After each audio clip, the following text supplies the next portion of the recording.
righty. Welcome, ladies and gents. I'm your host, Sully. We're going to solidify the top Star Trek villains. And lo and behold, we got Canada's finest. Canada's finest. Why did I say that? That's fucking stupid. Alex James Krueger. Thank you very much for having me, Sully. I'm excited to be here. He might be the next action star. Alex James Krueger has too much to tackle. Stoked to talk about this, man. I was very excited when you guys reached out to me because I never Star Trek is my comfort food. So periodically we'll do something on my show. We'll do a Star Trek movie or something. But when I get the opportunity to talk at length about the nuts and bolts of this show, it's always a real great time. So I'm looking very forward to it. Thank you so much for having me. 1,000%. And I just love how you will take on just much like many different other movie podcasts that you guys are just as good as Cinema Psyops in that you will kind of echo the social commentary in a movie and whether or not the score is plays at appropriate moments and other just kind of you get into other just kind of just very new world stuff in terms of just recapping how your first impression might be blinded by a second viewing or just other trivial stuff that ultimately you got to come to a hard decision and it's exam time. So take the test and see where it lands. We do a pretty good job of pretending like we know what the hell we're talking about. But I compare it to Cinema Psyops because every once in a while you guys will come across just a very schlocky movie, not well intended, but not well thought out, or you'll have a movie where you're like, Jesus, we had some serious propaganda back in the day. And Psyops will do a similar thing where they'll play soundboards at inappropriate times. So anytime there's a cop abusing their privilege, they're like, those bubbling dummies. Man, my kingdom for a soundboard. I've been bugging Aaron to get us some sound effects. I want to be a full Monday morning zoo crew. You know what I mean? Takes of you saying "fuck you." Yeah, give me fart noises. Give me a descending whistle. A sad trombone, something. We'll go the whole. We'll be the Gallagher of movie score podcast. Prop comedy all the way. For whom the bell tolls. There you go. When honk honk. Yeah,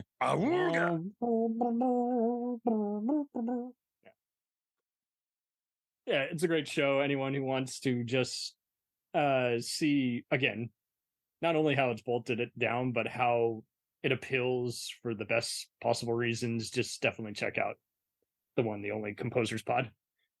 Altogether.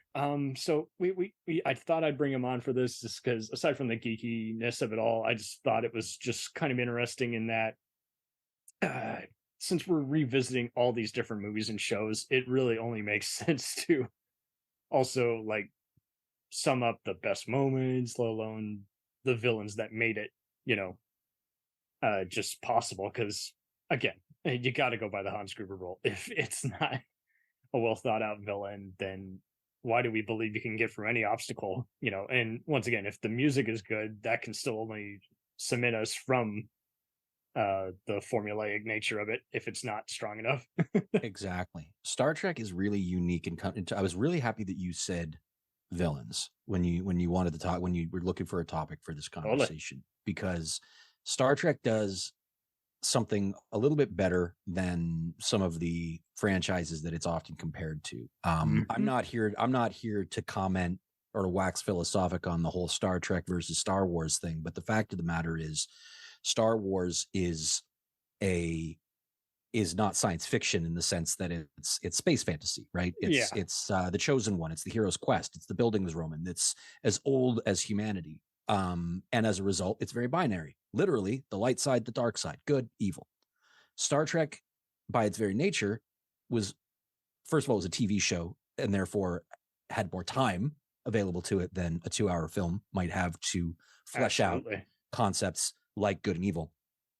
And as a result, what we have are a list of villains who are not capital E evil, nor are they necessarily even lowercase evil. In fact, many of them are evil in lowercase and maybe even in parentheses because they are multidimensional. They are not the Emperor, who's just like, I like the dark side because pain is fun. Like, it's not that. It's like, not that dumb. Yeah. And it's much more, and particularly like what I've done is I've gone through all the series that I talked to you about this off mic, but I've gone through all the series that I've seen, which is all of them except for Strange New Worlds, which I haven't gotten time to watch yet. And I've picked out sort of the standout villains that I saw.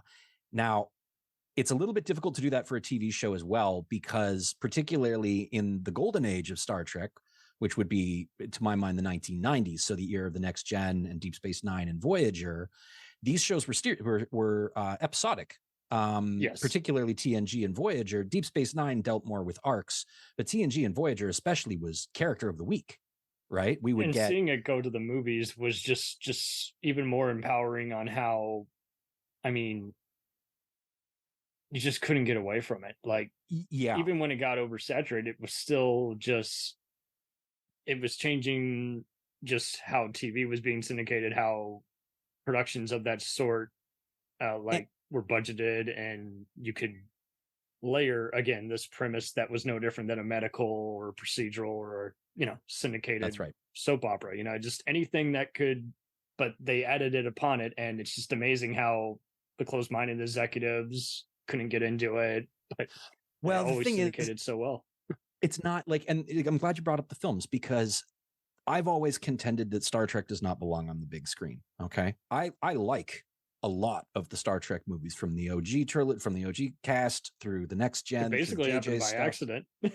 Yeah.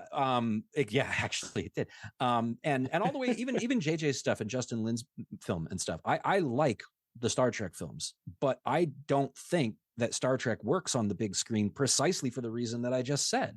The villains are not one-dimensional enough, and the heroes are also not one-dimensional enough. It's all right. I'll contradict you on a few of those, but it's all good. Yeah, I understand. Like, most of them are weak sauce. They're mostly featured henchmen.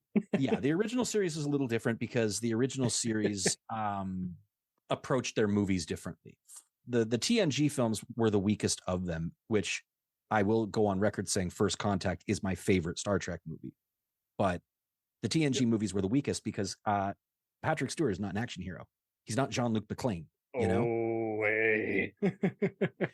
I'm looking, no, I want you to argue with me about this, because this is a contention that I have where I look at it, I'm like, but as a result, with the film, and we'll get into it in the films, only one of the three villains that I chose from the Star Trek films for my sort of in no particular order top three was from the TNG films. Right. Because I got 3/4 of them. Okay, I'm looking forward to it because the films, it makes it difficult.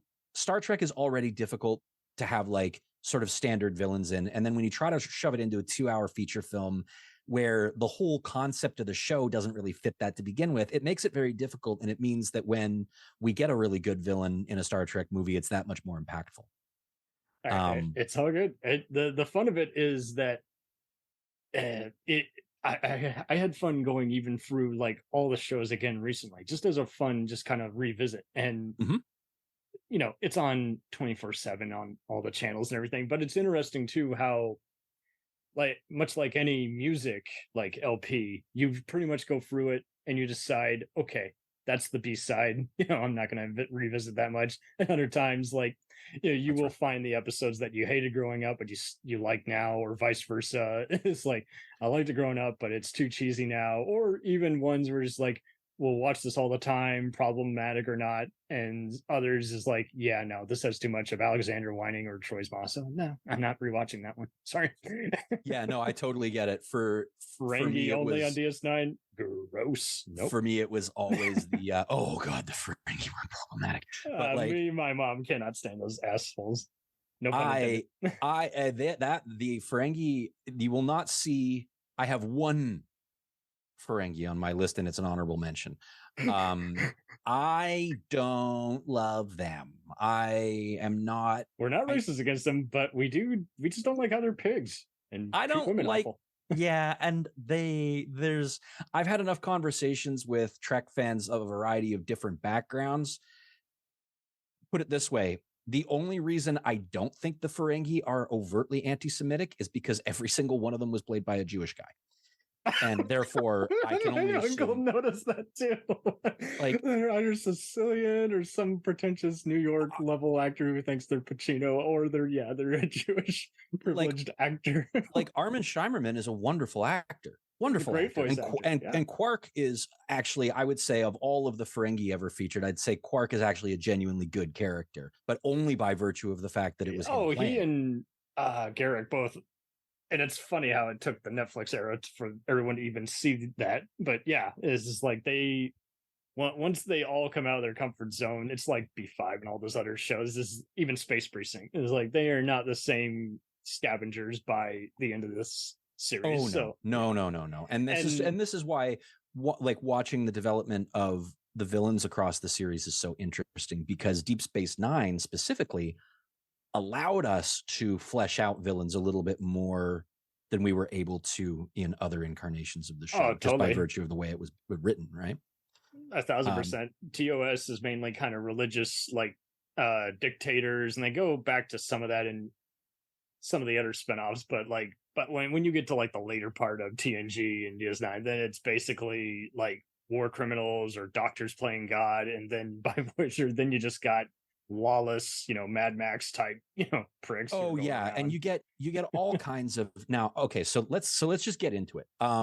Let's get on with it. Yeah, I hate it when podcasts go, let's get into it, but I'm going to do it anyway. So TOS, I find an interesting era. I kind of grew up on the original series. The Next Generation is my Star Trek, obviously, because I'm the age I am. I'm pushing 40. It's so weird how they're all part of the same coin, and at the same time, the difference is what makes it special. TOS was truth, justice, in the American way, right? Yeah, that they were Cowboy very Kirk much and wagon train to the stars, and that's why my favorite villains in Star Trek. Let's just get out of the way that Ricardo Montalban is on this list. We don't really need to talk about Khan. No, man, he's overrated. He's not yes, of course. Khan is the original series villain. Khan is he's on my list for the films too. He can't not be, because he's Khan. Now, Benedict Cumberbatch was handed a raw deal. I don't blame him. I think he's a very good actor, but I'm not talking about him. And we are not putting real life Star Trek villains like Shatner, Rick Berman. Now Berman, I will say, if you're gonna shit on one person, it should be Brandon Braga, not Rick Berman. No, Braga apologized. He got ridden into a corner because Berman wouldn't let him break it out. Only Iron Stephen Barr was able to argue with him and win. Yeah, but Ira said the same thing, which was Rick was being informed by the studio. There was a lot of stuff that man. I've come to have a little bit of sympathy for old Richard Berman, because I think that he was given a bit of a raw deal. Because the other thing is, people tend to venerate comments, dude. Oh yeah, but yeah, do you know anything about Gene Roddenberry? Jesus. Yeah, but that was when he was in the dimension level. But yes, I applaud you taking on that. Him stealing the theme song lyrics was pretty petty. But also the fact that he was a famous Lothario that cheated on his wife for every year they were married. Well, that is definitely true. He was definitely the real life Geordie. Yeah. But as a result, like when you look at the original series, it was all informed by that time. It was informed by Gene. It was informed by. I might put Abrams in the villain list. A different set of cultural, it's a different set of cultural mores, right, that informed this series, which is why. Do as I say, not as I do. They're kind of all the admirals of Starfleet. they're doing an okay job until they're incorporated into a scandal. what COS did best was, like, a lot of their villains were ideas, right? A lot of their villains were, this was an alien that was pretending to be a god. This was a computer that was pretending to be a god. This was a god that was pretending to be a god. Like they play with those an awful lot. The Organians and Trelane and the Medusans to a certain, not the Medusans, what was the one where they meet Lincoln and everybody? Oh yes! Oh my god! One of the best fight to the death moments, let alone one of the best TOS episodes. But for me, like, the villains in this show are the ones that are not villains, right? So like the other two I have on my list for TOS that aren't Khan, because you can make the argument that Khan was just a product of how he was built too, right? Like, yeah, he's a Blackwater operative in a wrestler body, basically kind of like they predicted ISIS is what they did. They predicted the whole just CIA, abandoned, experiment. Yeah, there's very much that. So you could argue that he's not 100%, like all of his like lust for power and stuff. It's all genetic. It's all a result of his genetic engineering, according to them. Yeah, like because they build on it a little bit, like, and again, those various spin-off novels and Last Days of Enterprise, which is like the only one worth a shit. But it's just like they pretty much just hit home on is like that they cannot snap out of it. Like they are prime for war. That's all they know. That they are snapping neck is they're designed for it. They're literally designed for it. Whereas you take a character like the wonderful Roger Carmel, who played Harry Mudd in Mudd's Women. Oh yes. Now Harry Mudd is a terrific villain because Harry Mudd's just a con man. Good casting of Rainn Wilson, but the OG was cool too because that actor, like, very, very sad life, and to make that immortalized character who you just he was kind of the precursor to Q. He was very intriguing in that just a very big gray area. Like he's a mischief maker, but much like Quark, he just all he knows is mischief. That's how he gets away from these various villains. But because it was the 60s, he was also kind of a space pimp, which is like kind of Krueger warning problematic, but also he does look like played it so funny. It was funny, but there are some shots on there where you could have sworn it's like, did they just come off a blaxploitation movie or some shit? Yeah. Oh, yeah. In another lifetime, 60s, he would be the guy who Fred Williamson blasts away after wronging Pam Grier or some shit. Exactly. See, and he's fun. He reminded me a little bit of a guy from the Next Generation that didn't make my list because he wasn't strictly speaking a villain, but he reminded me a little of oh Christ, now I'm pulling a blank on his name. He recently showed up in Prodigy too. Okona. Thadian Okona. The outrageous Okona. Harry Mudd reminded me of him in a way, because he's that sort of like you said, he's a con man, he's a trickster, he's not a villain. He's a bad guy, but he's self-aware. Yeah. So you kind of let him get away with what he's getting, even though you don't approve, and that's more or less how Kirk dealt with him, right? Because there was some part of that where there was some part where it's like game recognizes game a little, like there was some part of Kirk that I think was like, in another lifetime, I would totally be like you. Exactly. In the same way as my third guy, which was Mark Leonard's wonderful Romulan commander from Balance of Terror. Oh my God. That's a great intro too. Like you can totally see why they wanted him back for Sarek for years and years and years. He was Sarek forever until he died, I think. It really was. And I mean, and it helps that a lot of his episodes are directed by, especially in the TNG episode where they search for Spock. It's interesting that they were directed by Les Landau, who was really good at working with the actors. Like you hear Picardo and Spiner and other people mention them, and it's like, yeah, that's great, because you hate it when, especially on other shows like B5 or Stargate, just someone who just had to be canceled because despite all the screening process, they still didn't understand it after all those meetings. So it's just so great when you get these great performances. You got the writings really taken off because the actors are bringing it to life. The filmmakers are knowing when to cut away and not let anyone ham it up. And yeah, I applaud all of them, really. Yeah, Balance of Terror was one of the TOS episodes that really holds up in a way that a lot of other TOS episodes might not, because it's essentially Hunt for Red October. It really is. Or well, maybe not Hunt for Red. I mean, that's a bad example because they were doing Romulan commander's not defecting, but submarine warfare. It was the precursor to Wrath of Khan, in that way. And it's a beautiful episode, and Mark Leonard is wonderful. And to your point from before with Harry Mudd, like he literally says, in another life, in another universe, like you and I should have been friends because we were like the same guy. Right, he says that to Kirk, and that makes for a unique and interesting villain, because it's similar to another guy who's on my honorable mention list, Steve Inat's Garth of Izar, who was a celebrated Starfleet captain who went insane through no fault of his own. And he was this living legend. This is when they go into body snatchers mode, where it's like you got to kill the entity. You don't have to kill the person. You like the person, you've already respected him, but Yeah. This entity has taken him over, so there's no other way around it. We have to destroy Was him. Garth an entity? Was Garth overtaken by an entity? I thought he just went nuts. Okay, let's see. Who am I thinking of? He rose to the rank. Garth Advisor. He rose to the rank of Starship not Captain. Garth. Yeah, he went insane because he tried to commit genocide. That's and oh yeah, that's what it was, because he got badly hurt and a bunch of aliens gave him. Yes. Okay. Yeah, that's right. So yeah, so he was another one where it was like he was a hero, but he was a hero. He was kind of like a guy who almost made my list for TNG, Ben Maxwell, where it's like you're a celebrated Starfleet captain who has fallen from grace, and I love a good fall from grace story in that way. Yes, Maxwell is perfect.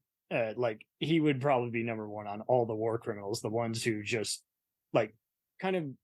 He reminds me of all the various Stans and Karens like post like BLM riots, the ones who are just so fear mongered, like they just see no other option. I gotta buy a gun, support the NRA. I gotta kill him. I don't mean anything against it, but I hate I don't like you. And it's like, well, listen to yourself. Yeah, the thing with Maxwell, and part of the reason that I love that episode so much and why I relate him to Garth is because he's not a bad guy. Oh, not that Garth. He's not a bad guy because he's a bad guy. He's a bad guy because he was made that way. In fact, O'Brien has a line in that episode where he's talking to a Cardassian where he's like, look, I don't hate you. I hate what I became because of you. There you go. And that's Maxwell and that's Garth, right? Mm-hmm. Again, it's not a perfect analogy, but I had a lot of sympathy for Maxwell because he was suffering from PTSD. He was a veteran. Right. Yeah. Who watched his family get murdered by the Cardassians. Yeah. Had to watch his family get murdered by Cardassians. And critically, he wasn't wrong either, as we find out, right? When he's like, he's like Captain Kirk if he went too far and like he's like, I blew up all those ships and stuff, but I was right. They weren't running, because Picard says it at the end of the episode. He's like, those ships weren't carrying scientific equipment. You and I both know good and goddamn well that Maxwell was right, and we just have to send him to prison because he didn't go through the proper channels. Well, and this is why I like the whole essence of Starfleet in general, how it's already an allegory for the UN, but then it gets even more chaotic when you got pretty much just everybody just got their best poker face on, but it's just so apparent before they even walk in the room. It's like, well, what won't you tell me that isn't already a lie? Well, and that's actually a beautiful segue into TNG, because the biggest issue that I had with TNG when I was looking, I picked 3 key villains that were a lot more villainous than perhaps my OG picks. But one of the things I put in my honorable mentions was just most admirals, because by the time we hit TNG, every fucking admiral that comes on board is a problem. All of them. Yeah. I cannot think of a single admiral that comes on board that is not actively a problem, except for maybe Admiral Nechayev, because she's just kind of a bitch. But everybody else, is that the one Russian Jewish gal who's always opposing everything Picard or Cisco says? She was the one that told Picard if he ever had a chance to genocide the Borg again, he better fucking take it. I always guffawed, especially how she appears in some of like the alternate universe episodes. So it's always even funnier. Is like in any universe, she's basically a pain in everyone's sides. Yeah, and a lot of the admirals are just bad, right? Like one of them was who need to just hang it up already. And it's a good parallel for many of today's Joint Chiefs, who is just like, well, like you said, yeah, it's kind of a parallel for the UN and whatever. There was a guy, one of the people that listen to our show, Deej, the Real MacGuffin on Twitter, mentioned Nora Sati to me. Yes, and she's another great example of a bad guy who's bad, really bad, but maybe not on purpose. She's not intended, bad, but definitely eventually by the end of Act 3, you'd have to be a fascist or someone who just like doesn't see anything wrong. Yeah, she basically took all the wrong lessons. She's like Hitler reading Nietzsche and going, "Oh, Mensch und Übermensch, yeah, that makes sense." And Nietzsche going, "No, that's not what I meant." And it was kind of the same thing when Nora Sati taking her dad's advice on the importance of the Federation and stuff like that, and just perverting it.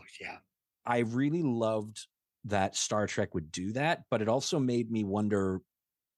Every time like Starfleet Command is under threat or attack, I'm like, maybe you guys just ought to clean house there anyway. maybe just let the Breen blow it up or whatever, and then install a whole bunch of new, because the thing is, and Kirk told us this, the problem is everybody that becomes an admiral was a shitty captain, because the good captains stay captain. They don't that's accept. why I instantly got into the upcoming Picard show, even before we had all the disputes between fans on whether it's past its prime or not. Like, I was just like, hey, at least they stayed true to the whole, again, undiscovered country, like TNG style of everybody in Starfleet needs to be replaced.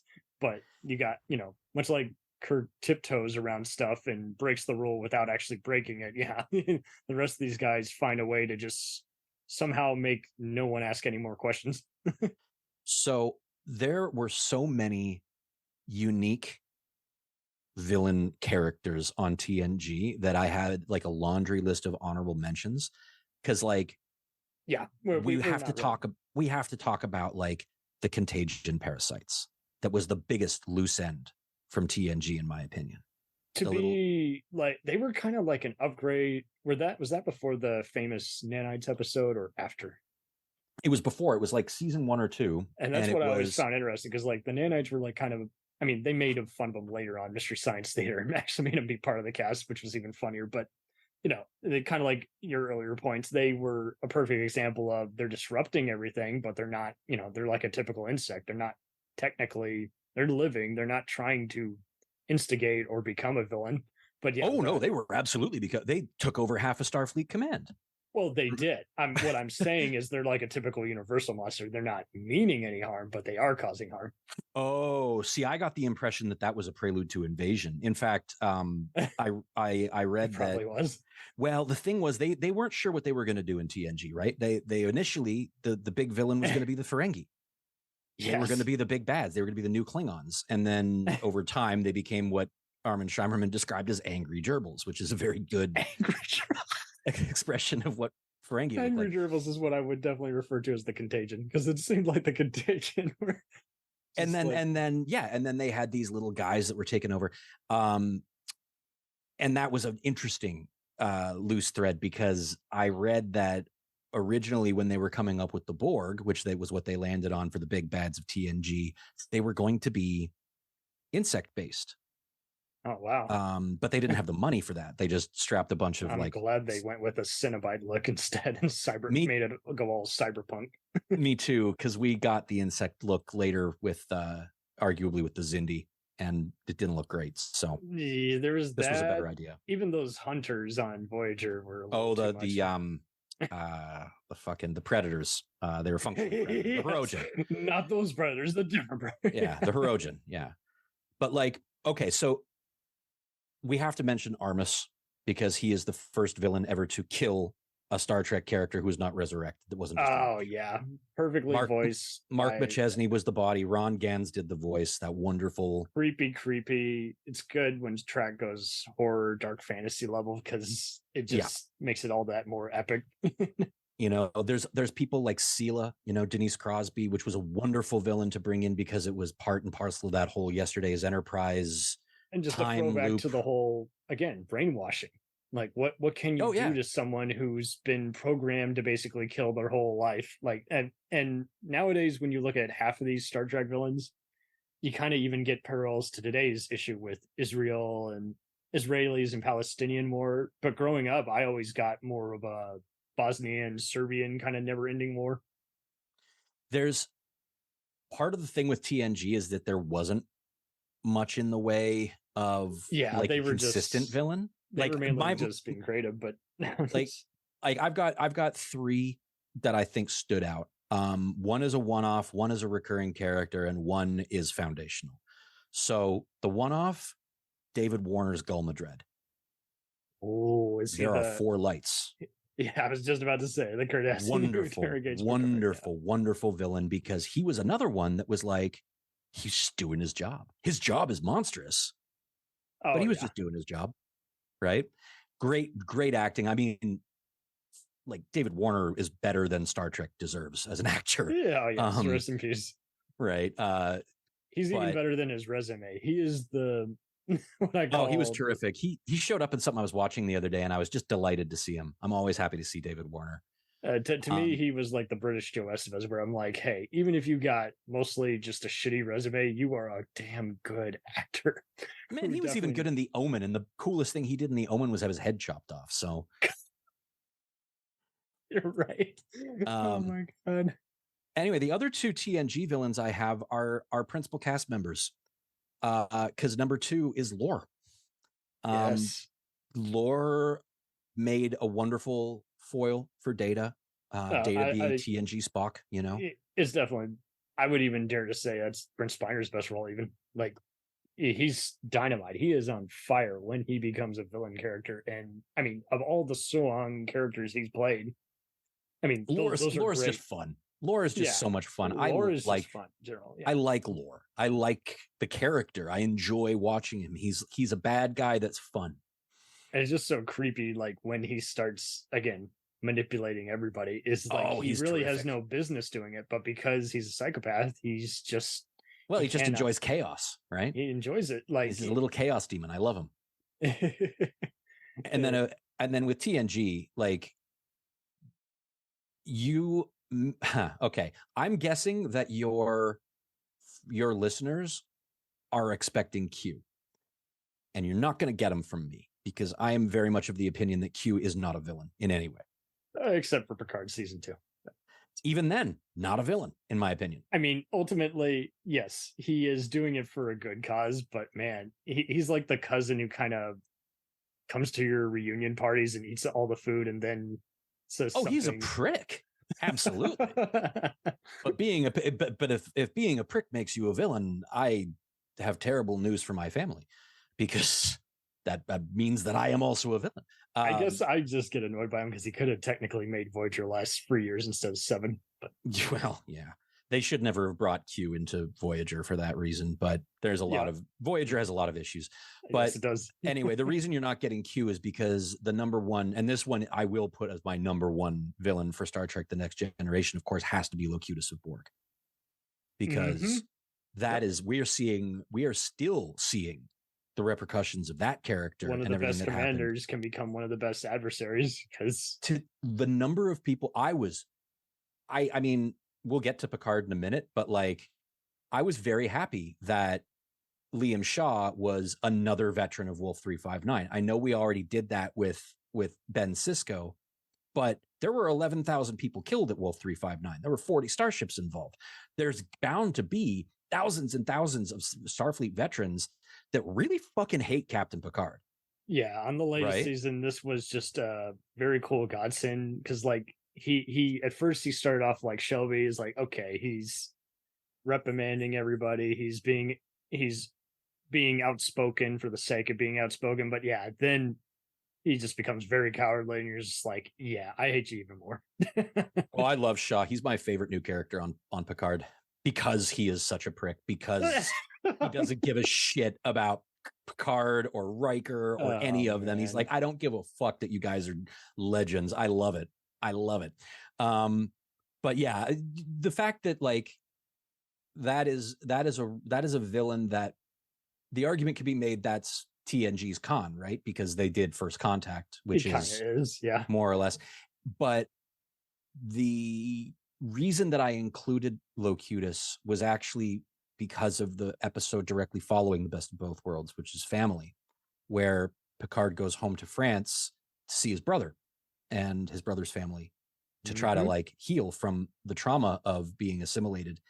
And that is the reason why I picked Locutus as my number one next gen pick, because there's not another villain, I don't think, in all of Star Trek that has had that profound an impact on not just our principal characters, but on the Federation as a whole. No, that is true. It seems like, for the most part, every other villain is either wronged, power hungry, or just bred that way. And in this case, once the gloves are off for him, even though he's returned to normal, he'll never feel normal. That's right. And the fact that it haunts him, there's a line in, I think, season 1 of Picard where he's talking to Seven of Nine.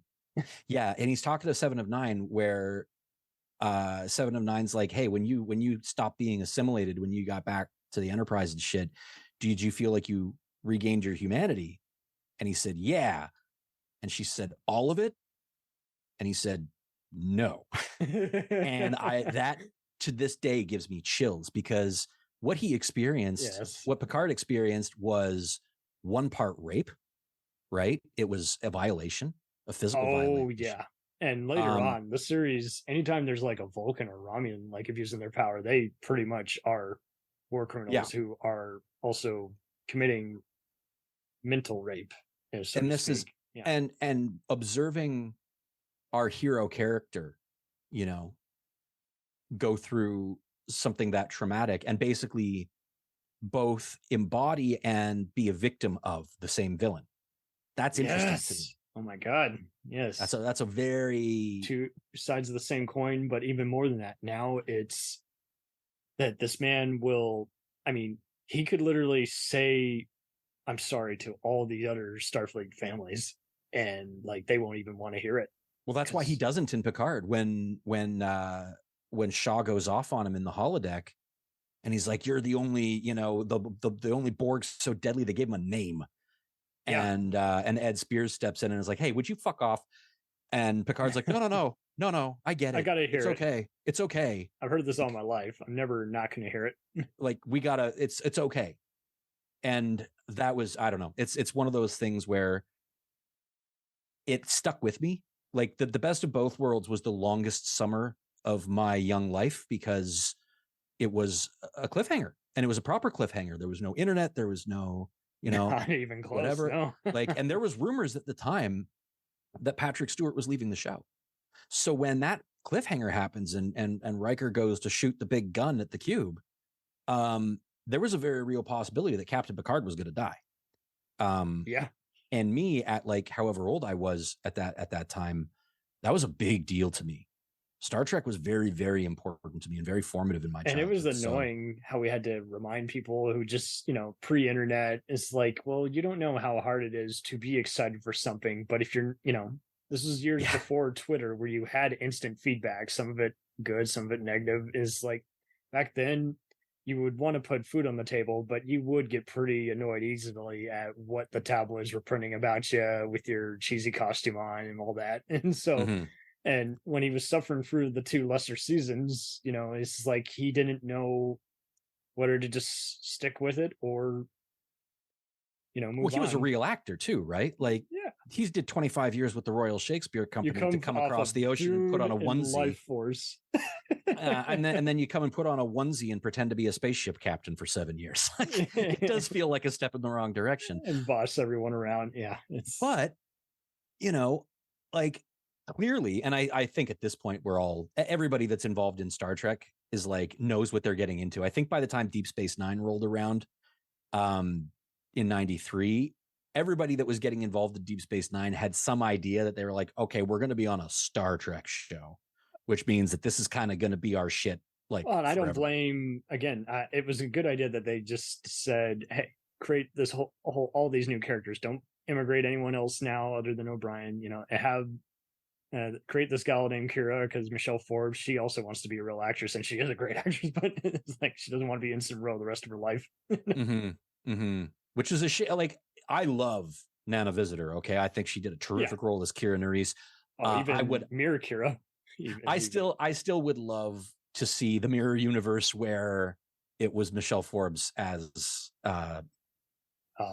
there you go. So whatever I'm going to petition her now. Role might have been. I'm going to petition that Alex write for IDW or whoever's currently printing Star Trek comics. And actually, I happen to know one of the writers on that, Heather Antos. I was on a podcast with her years ago, and Brent's friends with her, actually. A fan of the show, Brent Chittenden.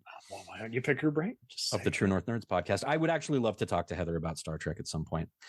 That's somebody you should reach out to, actually. You should talk to somebody that really knows their shit.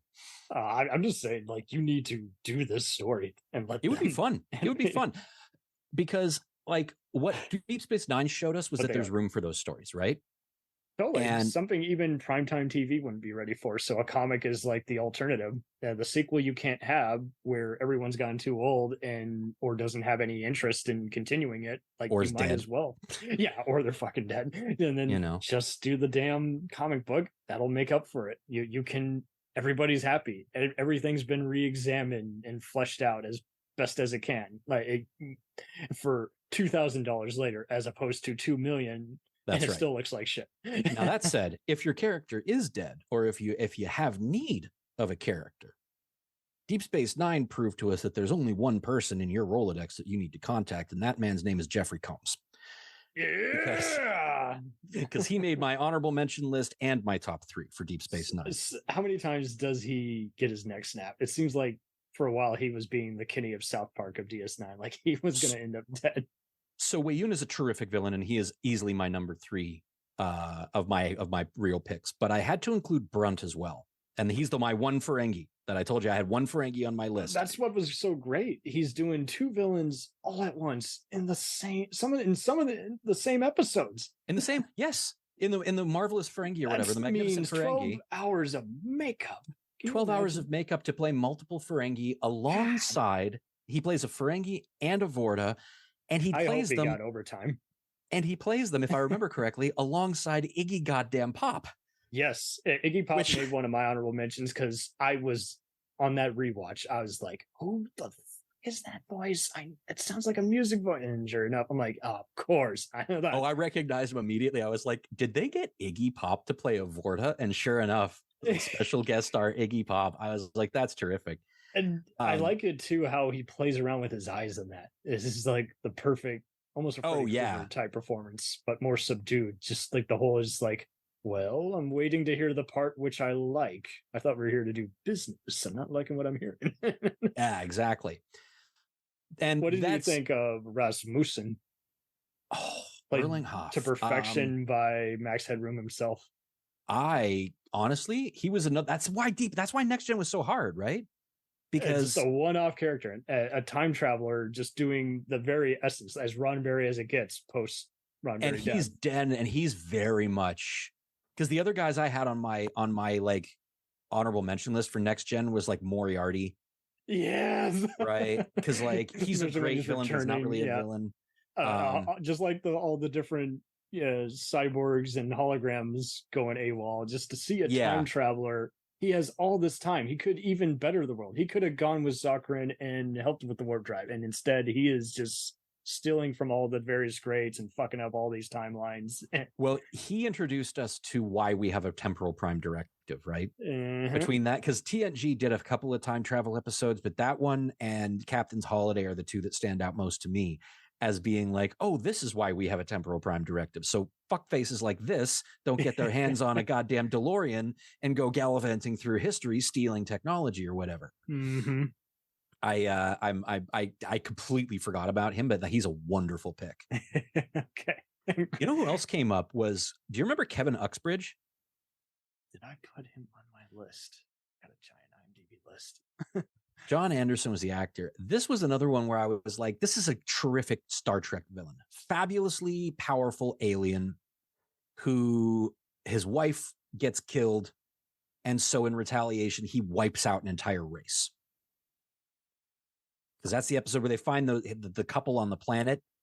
And it's literally just like this guy and his wife on this completely barren planet. And he's got the giant hologram ship. Because he's functionally a Q.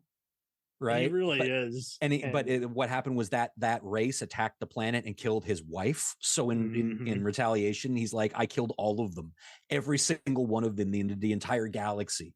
I love that entire essence of that episode too, because like usually like they go ahead, do the whole peace talk in the first 10 minutes, beam down, and like they go the first 20 minutes. You're like, wait, where the hell is everybody? Oh, the episode's great. Inside of giant bunker. Picard's line at the end where he's like, we don't have a law to fit your crime. Like what you have done is so monstrous that we never even thought to write a law about you don't deserve to be saved because you've wasted so much time, so much effort. All these people here literally don't have a life, and you've doomed them. You've murdered an entire race. That we can't like, we're not in a position to prosecute you for that because the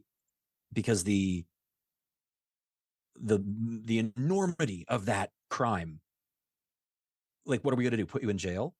You're right. You're so far out of. Like, that's out not, of Starfleet. Well, range. it's partly that, but it's also like, what is an appropriate punishment for complete successful genocide? Absolute like not just genocide, but also just like straight up just selfishness. Yeah, and so I figure, what a wonderful villain, but what a hard thing to try to categorize. Yes.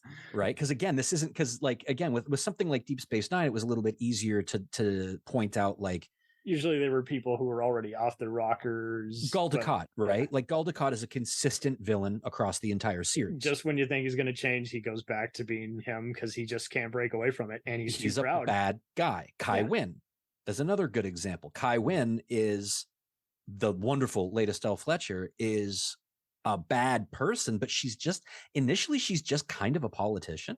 Did you? Yeah, at first you think it's another Bosnian Serbian type criminal. And she's just like kind of a shitty, she's just kind of a shitty politician, but you're like, well, they're all kind of like that. There's just no denying it. You would literally have to be one of her security aides to just think otherwise. But yeah, she's terrific. Like when she weaponizes my child, like the phrase where she calls people my child because she's like Kai, and they just get, Estelle Fletcher's so fucking good. That's the other thing with Deep Space Nine. They got so many great character actors. They really broke out of it. Like they went beyond just the typical like TV guys, B movie actors, Yeah, because like William Sadler was on this show too, right? Yes, he introduced us to Section 31. Luther Sloan. Yeah. Luther Sloan. William Sadler's terrific. And so he was a great character actor. Ken Marshall, who played Michael Eddington. Yes. Michael Eddington was another one. Like the Maquis, I nearly put the Maquis down as just one of my bad guys. He and Raphael Sabarge's like traitor yellow shirt on Voyager, like that was pretty much where like that's pretty much the best of what Star Trek does. Like they know how to do a great coup. Like they really know how to do it very well. Just the ones who are willing not only to just die by their own sword, but just that they've been playing this for like a decade, and now it's game time, baby. It's the chess game you don't back down from. And what's your take on Baron? Yeah, exactly. But on the other side, on who? On Baron in the Gambit two-parter. Played full effect by Richard Lynch. Just another just nefarious, just he was pretty good. I liked Gambit, but not on the strength of the villains. I liked Gambit because it showed me what I had been wanting from Star Trek for a long time, which was show me not Starfleet. No, well, partly that. Yeah, definitely partly a serialized story, but show me not Starfleet. Show me what everybody else in the galaxy is doing.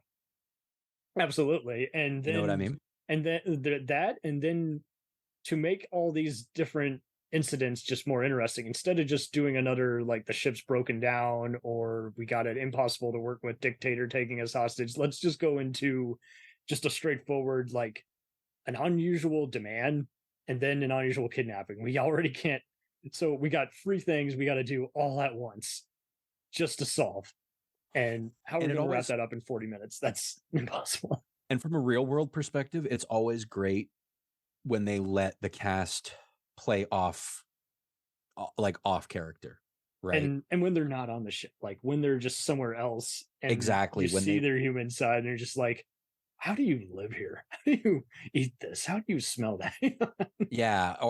Exactly. It's just you get to see them not when it goes in into that enemy mine territory. That's when just the essence. That's when exactly. and that's part of the strength of Star Trek as a show, is where, like I said, with Deep Space Nine, it was easier to do like sort of the more unambiguous bad guy. Like I don't think anybody ever assumed that Mark Alimo's Gul Dukat was going to end up redeemed. Yeah, right. Especially when he made a living playing shitheads. Yes. And you ever see him without makeup? He looks like Tango and Cash and all those other ones. You're just like, I just feel like he's the in-law who comes to Thanksgiving and calls your I don't know, grandmother a rapist. There's something about him that is like, and from what I understand, he's like a really cool guy. A lot of people back when DS9 was on, when they were doing interviews and stuff in press, they'd ask Nana Visitor what she thought of Mark Lyman, because their relationship on the show was so intense and problematic. Yeah, they have one Bajoran going all just like her mom turned out to be like his personal like call girl and stuff. Like there was a lot of, and so he was, he could have just played that. Like, I don't think anybody was expecting him to be redeemed. No. Whereas maybe my favorite Deep Space Nine villain is Damar, specifically because he is redeemed. I love when they give a villain an arc, even if it's not a redemption arc. Like they did the same for Ducat, like when he gets plastic surgery, whatever. Scares the shit out of me. Casey Biggs is a scary guy. Stuff like what's the one Denzel Jill Roberts movie? Doesn't matter. But either way, yeah. Anytime I've seen him play like a presidential aide or just some consulate or Russian kind of guy, it's always hysterical because I'm just like I'm picturing him just with the makeup on, just saying that. Yeah. He's best known for that role, but I've seen him in other stuff and just resonates. Like I could believe anything. I could believe he believes in a cause or that he's going along with just whatever an agenda is. But that was cool to just humanize the villains, but also show how they are eventually some of them are going to get their heads out of their ass instead of just be a Death Star brigade who's like, well, sounds good to me, blowing up planets, sure. The scene, like Damar's drinking gets worse and worse. Yes, it does. Like I find that captivating because that's not something we see in Star Trek very often. And in fact, Picard got a lot of shit for giving Raffi a drug habit because we don't expect to see it in Star Trek. Even though they've talked about it before, it's just like all these things they've implied that everybody didn't want to see, and it's like, well, just because they didn't show it doesn't mean it doesn't exist. And that's why I loved seeing Damar's arc, because there's a specific scene, and it's very overblown, but it fits in Star Trek, where where they're fucking what's his name, Wayun comes in and gives him a whole bunch of shit, and Ducat comes in and gives him a whole bunch of shit, and he slowly comes to the dawning realization that things are going very badly, and he has hitched his cart to the worst possible horse. And he goes to pour himself a drink, and then he just tosses his drink in the mirror, and that's when he makes the decision to be like, no, fuck this, I'm gonna help Rom, I'm gonna take down, like, that's the point where he's like, man in the mirror. Exactly. And I don't like what I see. And so I thought that and then he gets killed. He gets killed, but even the Brack, which you mentioned earlier, is like, that was cool too, because he didn't know how he was going to turn on them, if he was going to make them his bitches, or if he was going to just flat out just crush them, just blow them all up from afar, and then it still backfires, but then you still feel something different, and it awakens something in the viewer themselves. Just like, see, some people take a while before they realize that's the last straw. My whole life is a lie, and I need to go against it. I love the Cardassians for that. They've done a wonderful job because, like, to be fair, the Cardassians are the space fascists, right? Oh yeah, it seemed like they wanted to give them too much cute dialogue after a while. It's like, well, we've run out of stuff for the Romulans taunting and the Klingons being shitheads, so let's give them. And it's like, yeah, but that sounds like something meant for those two others, and to then finally pick apart their mind and see how they act, that was great. And the fact that like they could do so much with those characters, right? They had like they had that wonderful episode where the guy pretends that he was the death camp guard. Ooh. But he was actually his Eamon Maritza, but he was actually his like aide or whatever. He was not actually the butcher of Galatep. He was like the guy's clerk or whatever. But he said it enough times every day. He thought he was the guy. Yeah. Well, no, he impersonated him on purpose so that in some form he could be brought to justice. So which one? Because he was the one I'm talking about was he was basically a guard at Auschwitz for all intents and purposes, right? Is that the same one where Kurtwood Smith is also there and Worf is in the death camp? No. This is the one where the guy gives himself up and he's like, I was Gul Darheal, I think his name was. I was the butcher of Galatep. I murdered all these Bajorans. Ha ha ha. I'm such a bastard. Wait, that's and like Kira's like, you're gonna die. And he's like, yes, I am. And then you find out later that he's not actually the guy. And Kira finds out that he's not actually the guy. I think that's Harris Yulin who plays him. I can't remember now, but like they did that a lot. They do like a courtroom trial, and it's almost borderline Judgment at Nuremberg tribute. It was maybe I think so. God, I can't remember the name of the episode, but anyway, I know all the trackies are going to beat me up now. Why don't you know? I'm like, guys, there are so many war tyrants. They did it so well. And Damar's turn at the end, like there's a scene with him in Nana Visitor where they find out, because Damar's started his like resistance against the Dominion, and in retaliation, the Dominion went out and murdered his family. And he finds out, and he's like, butchering innocent women and children. What kind of people would do that just to make a point? And Kira looks at him and goes, yeah, Damar, what kind of people would do that? And then she goes, I shouldn't have said that. That was stupid. And Garrett goes, no. He needed to hear that because he was a company man. He was a party man. He believed in all this shit. He needs to hear. He needs to see the lines drawn between these dots. The line must be drawn here. Yeah. It's like he needs to have it shown to him like, no, people like you, Damar, people like you did this. And now you're on the other side of it. And it was wonderful. Terrific show. 1,000%. And I'm glad it's just continually revisited. It was fun going through it again. I was just like, there's no way I'm going to like it better than B5. And then sure enough, I'm like, now I can't decide. I was always on the camp. I was always in the camp for years and years. I was the guy that was like, yeah, I like Star Trek Deep Space Nine, fine, but I liked it better when it was Babylon 5. And then I went and rewatched Deep Space Nine because DS9 is Jay's favorite Star Trek, far and away. No, it's fine. I went back and I watched it, and I was like, I have gone back and I have revised my original opinion, and I actually think Deep Space Nine might be the best incarnation of golden era Star Trek. I thought the same too. I was just like, yeah, there's no way, because we like all these characters. And it's like, well, nostalgia is a hell of a drug when you're actually sitting down and watching all this mature stuff that doesn't even deserve to be in track. But hey, here it is. It's made it even better. It's empowered it. It's done more than just rewrite. It's enhanced. It's done all this great stuff, and it's appreciated even more than when it was on, because it was caught between the two other ones, and it's just so freaking ridiculous how we get into all these arguments. And it's like, well, I didn't watch as much. I'm like, well, you got no excuse now. We're binging shit now. So exactly, and it's part of the reason why Voyager felt like such a step backwards, because DS9 was finally giving us what we wanted as Star Trek fans, which were compelling, like and serialized stories. Fire Ronald D. Moore. That's a smart idea, right? It's not a smart idea.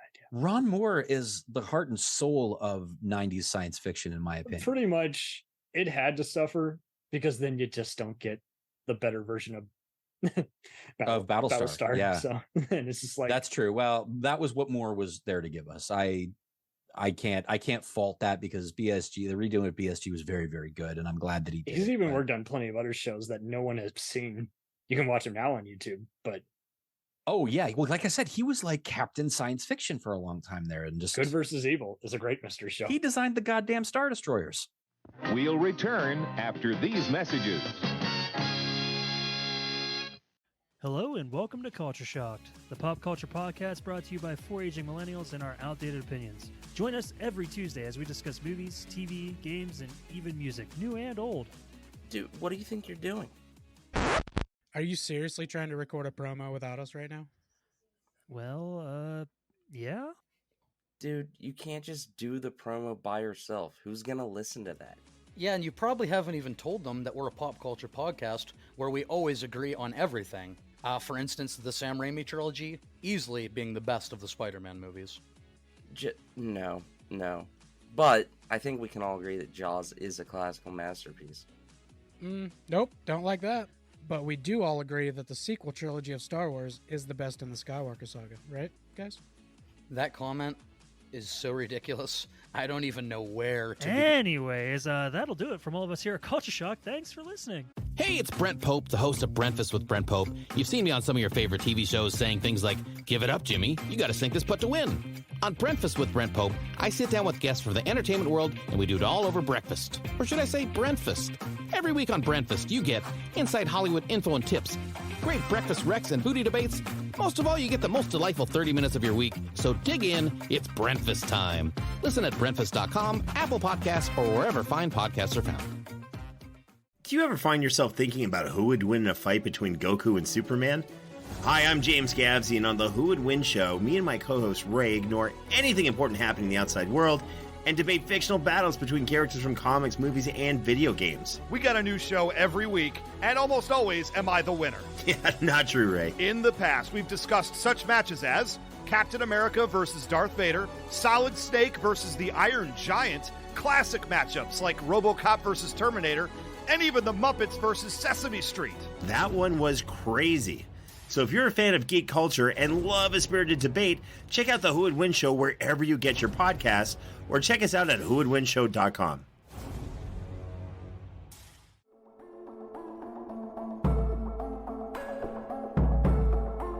We let things pile up in the DVR, we add them to our queues, we wait for the DVDs and Blu-rays. We time shift.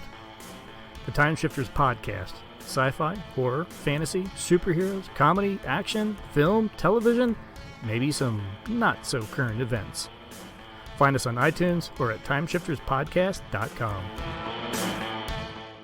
Cool thing about Blind Knowledge is we are in multiple countries. We are worldwide all across the globe. We are in the US, we are in the UK, we are in Canada, Germany, India, Japan. We're in Australia, y'all. BlindKnowledge.com. Now back to the feature presentation.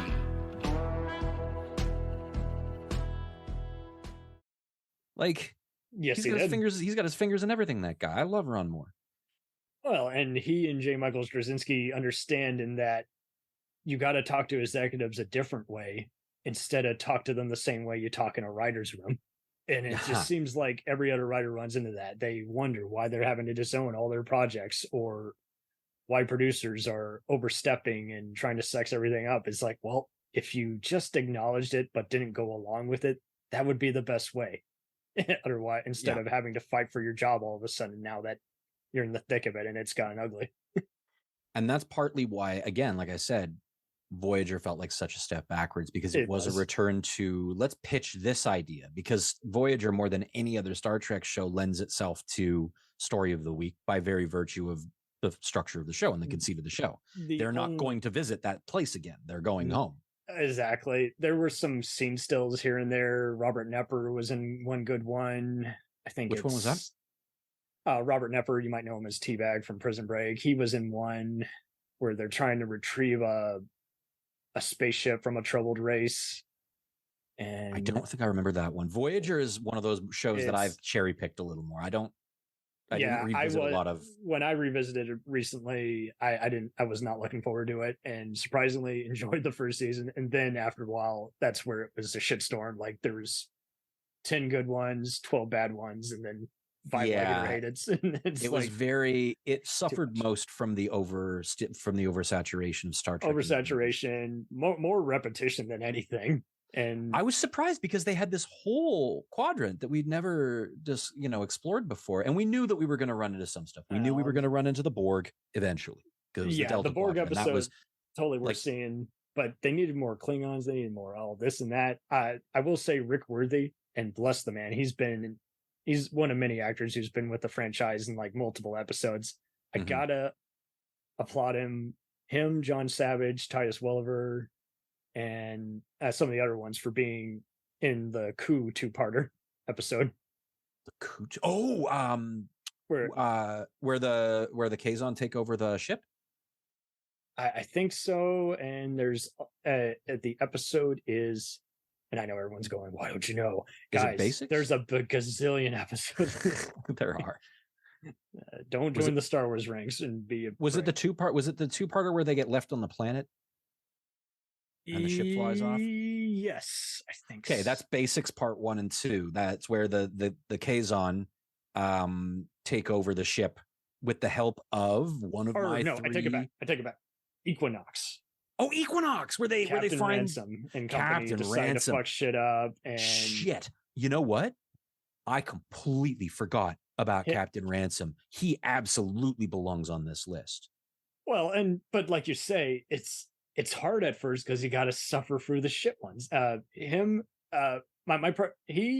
would tie along with the Kazons and the Borgs, but then I'd tie him with Ed Begley Jr.'s Time Traveler because it's a good tribute to Part 4, the movie, where they're going to San Francisco. Was that Captain? What was his name now?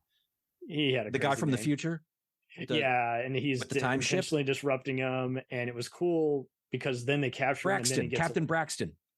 I think so. Yes. Yes. I just want to make sure. Oh no, Henry Starling. Jr., right? Henry Starling. Okay. Henry Starling was he was the guy that was in charge of. But Braxton was on my list too. That was some Bruce damn McGill good casting. Yeah. Yes. Bruce McGill is Captain Braxton. Yeah. And these guys were all comfortable.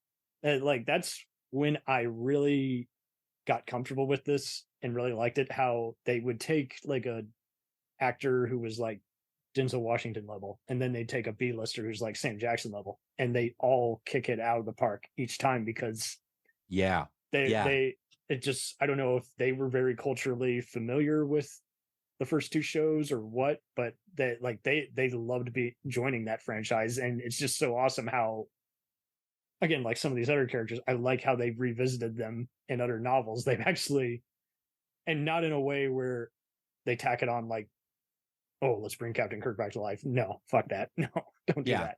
It's not a good idea. I loved it, all these characters, because they all, they go beyond just the whole I'm right, you're wrong. Like then they go into like, I have to do this. Like I can't get past my selfishness. I must do this before I die. I will do anything. I will kill as many people as I have just to get what I want. And but not to the way, like you say, they most of these villains stand out because they don't make them be just a stupid punching bag, for someone to dispatch later. They're not Schwarzenegger or Stallone level where you're just like, okay, but they're going to be dead at the end of the scene after they escape. So what's the point of me getting to know them? I really do love when named actors show up sometimes in Star Trek, though. Like quite often it's under heavy makeup, like we said before. Like we got Iggy Pop as a Vorta and stuff like that. But when they make Christopher Plummer and his daughter Amanda are part of which we are going to bring them up, I'm sure. The two that stood out to me in Voyager specifically, because I happen to love both of these actors. First of all, Star Trek veteran guest actor Kurtwood Smith, who I see you have on your list too, is the wonderful Anorax. I was just about to say him. I'm so glad you brought him. Anorax. Goddamn Kurtwood Smith. I love Kurtwood Smith in everything that Kurtwood Smith is in. Everything from that 70s show to RoboCop to Star Trek. I love Kurtwood Smith. I smile every time I see him in something. And when he showed up in this show as this character, a man so obsessed. He's another one. He's another one like Kevin Uxbridge, where he's like, I lost my wife and I will ruin time to get her back. I will delete entire civilizations just to get my wife back. I'm glad you brought up Uxbridge because Uxbridge is definitely another dangerous one. But that's true, because Anorax is interesting because they keep it suspenseful, which is just so unusual because most of the Voyager ones, and this is a backtrack, this is a flaw on them where they let the cat out of the bag way too early to where there's no real suspense. It's just the inevitable, okay, we get back the ship and we blow it up, blah, blah, blah. But yeah, this one is very cool because they do, again, what some of the other Coup episodes did well. And then they give them just a damn cool, like, space station that is almost impenetrable, just like the Borg cube, where it adapts to everything. And that was cool because it's like, it operates out of time, so you can't shoot it because it's like displaced in time or whatever. Impact it. It will keep, like, it was cool. It was a cool idea. And the idea that they had it go over an entire year, and they foreshadowed it in one of the Kess episodes, because she foresees that fight with Anorax. I forgot about that. And that's another So they had that plan for a long time. Yeah, that they went to town with that one. There's like, And it's just what's sorely lacking in some of the final seasons of that particular show, because it seemed like, again, they just kept going back to Wrath of Khan, where we got to make it more of a Star Wars spectacle. And it's like, no, we don't want that. We don't want it. Pew pew. It's all no. They're best villains. Okay, you mentioned already the Kazon takeover of the ship. That was all predicated on the actions of a former Maquis operative that was on the ship. Yeah, Seska, who was actually a Cardassian, the wonderful Martha Hackett. I wish, my biggest problem with Voyager is that they did not make more of the Maquis. I wish that the whole first 2 seasons of that show was just them integrating the crew. Everyone agrees with you, because that was pretty much it. It's like you don't really notice it at first, but then upon rewatch, you're just like, so they hinted at it and they never delivered on it. Why did they even introduce it? Oh, that's right. The only one that does, the only one that keeps it up is Roxanne Biggs Dawson. Yes. Because who, incidentally, was married to Damar. Her and Casey Biggs were married in the 80s, long before either of them were on Star Trek. When I found that out, I secretly wanted them to act on screen together, but I guess that would have been too personal, so it wouldn't have happened. Probably, yeah. But like, she was the only character to me, because they similar kind of acting, like able to make this makeup, but taking it just like Shakespeare level. That's true. But yeah, no, she was like a villain, right? She was there specifically to be a problem. And I wish she represented a major missed opportunity. Despite oversaturating the storyline and her relationship to Chuck Cote, I do actually like her various returns. Because instead of just the various, I'm a G.I. Joe, I'll be alive at the end of this episode, or the Shredder will return, they actually kind of mess her ship up. You're not sure where it goes. Then it comes back and she's got a whole nother brigade. She knows how to kind of poison a well and convert people to her side. She reminded me a little bit of, did you watch Firefly at all? Yes. Okay. You know, what's her name from Mad Men? Definitely the Christina Hendricks episode. Christina Hendricks. Similar, very similar vibe. I like just that looking contrast. for an angle. This is why I like working with you in general, dude. You will take something and you will actually kind of, you're an infiltrator in a way. You're kind of good at also just like taking the essence in the room, like this, why this is thematically similar and why the contrast with that. But yeah, I do like that contrast. A madam who looks out for her own posse and finds a way to fight back instead of constantly looking for an angle, constantly looking for walking into a situation and going, how can I take advantage of this situation? And the character, how can I turn this to my advantage? And Martha Hackett was terrific. Yeah, like she was great. But my favorite, bar none, there's a couple of honorable mentions, but my absolute favorite one-off villain in Voyager, and maybe one of my favorite one-off villains in all of Star Trek, the terrific Michael McKean as the clown in the episode The Thaw. And this is the episode where they happen upon that planet where everybody was put into stasis and they're in like the Matrix basically, but it's being run by this evil clown. Yeah. So long story short, scaring them literally to death. I didn't know he was in this episode, but I definitely... You can't unsee it. You can, the minute you realize it's Michael McKean, you're like, oh yeah, that is Michael McKean is hell. I can unsee it because I skipped that episode. Did you really? That's a terrible one. I can't watch that. That episode I get what it's scared the shit out of me initially. It scared you? Well, I watched it when I was like 10. And I am scared of clowns. Like I hate clowns. Okay. So like this, so I was like, there's a scary clown in Star Trek. I thought this was my fucking safe place, man. You know, it was one of those. I got to deal with Pennywise here too. You know, I mean, I think it would be better as a TOS episode, but it was a very TOS feel. But he was something about so the sets much fun. Just really make me just. It was cheap. It was I all the reasons you didn't like it are the reasons I did. No, I get it. It hurt my stomach. I hear you. I get that clowns can really upset people, and I get it. And you know what? He was my favorite moment in that episode is a moment where they figure out how to send Robert Picardo into the program because he's a hologram. Yeah, of course. So they've got Harry Kim in there, and Michael McKean is torturing Harry Kim, basically. Trying to scare him to death. Harry, this is where the show suffers. It's like, let's just torture Harry every other episode. Poor Garrett Wang. Yeah. Why not? Rick Berman hates him, so let's get revenge on God, I know. Poor guy. But yeah, he's about to operate on Harry because he's bringing up this like traumatic memory of him seeing a surgery when he was young. And so he has a scalpel and he's like, and then all of a sudden the doctor appears and Robert Picardo goes, actually, you're holding that wrong.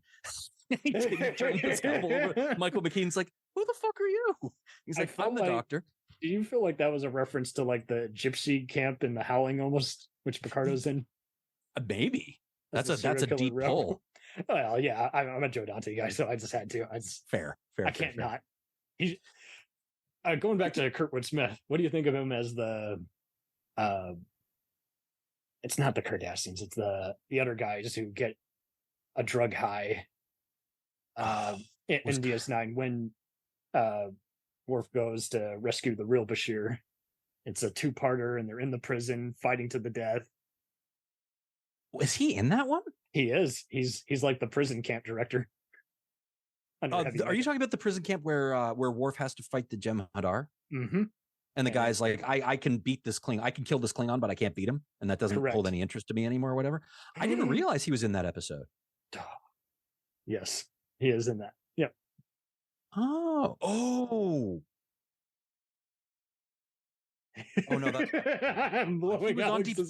He was on Deep Space Nine as a Cardassian, but it was a different episode. He played a character called Thrax. That's the one. Yeah, he was in charge of security on the Promenade. Yep. Oh, this is the one where it's the telepathic reality. No, my bad. Yes. Sorry, guys. Things Past was the name of the episode. Yes. I remember. Those guys have some good villains, but yes, this one is directed by LeVar Burton, oddly enough. Yes. And it's just cool because, again, like a typical villain, they're doing what they've set out to do, what they believe in and everything, but then to just have both the audience and the characters find out all this secret that no one's wanted to find out, but now they found out, and finding out more about Odo, that was a very cool reveal. Hearing that voice come out of that face though was very weird, because that's the most outside of maybe Star He did it Trek after 6. He did the movie. Well, and he did it after he did the movie Fortress. So did he? So it's just kind of like a step up. It's like go from right. terrifying, problematic Stuart Gordon film, right? Yeah, out of B movie territory, but still under heavy makeup, doing a very unusual prison warden role. Right. Yeah, Voyager is kind of all over the place for villains for that reason. Like there aren't really any consistent, or excuse me, DS9 rather. DS9, but yes, had this regular crop of villains that kind of leaned on, the Cardassians in general, but specifically Mark Alamo and Casey Biggs. It doesn't get still all that much, and if it does, it's often just a one-off, and they come back to it because and this is where it gets even more frustrating when you have Trek fans doing the whole, I don't like it when it's syndicated. I'm like, well, I'd love to hear your take on that, because some of the best episodes are the 5-parters. Yeah, exactly. I mean, I wish we would have seen more of that. It's like people don't. They wonder. I mean, I tell people when you're going to even binge a kick-ass show like Bosch or The Expanse on Prime, and so many people still want to just do only 2 at a time. I'm like, you can't. You got to do 5 a night if you want to make sense of any of this. Otherwise, you're going to be on the Wicca all night, because it's dense. It is. It's not that you're too dumb to get it, or that this creator's pretentious and full of himself, like all the other guys who love the sound of their own voice and go on rambles. Like these guys, they I think I can't imagine any show that doesn't have some kind of to be continued at this point. Yeah, and I think they kind of learned their lesson, because Voyager was already Voyager, so they were already locked into their Freak of the Week kind of setup because of the nature of the show, right? They were going to a new place every week and not going back, so we were going to meet these villains once, maybe twice, right? And that's fine. By the time Enterprise rolled around, though, they seem to have gotten that we wanted a continuing story. Now, did we want that continuing story? No. Matter of debate. I think they did a lot of stuff that we didn't require. This was another fun one to revisit because I was not looking forward to it. I always hated it growing up. It was one of those you pretty much just you hate watched growing up. I was just like, okay, this came out when Shrek was no longer cool, but yeah, I'm sorry to divide you. I'm not into Abrams. I can accept him as mindless movie, but when they went into Fast and Furiousville, that's where it lost me. Well, that was Justin Lin, to be fair, not Abrams, but I understand. That's true. And I was just like, why even use Idris Elba if you can't even fucking see him? I'm just like, I'm going to get to that. I agree with you.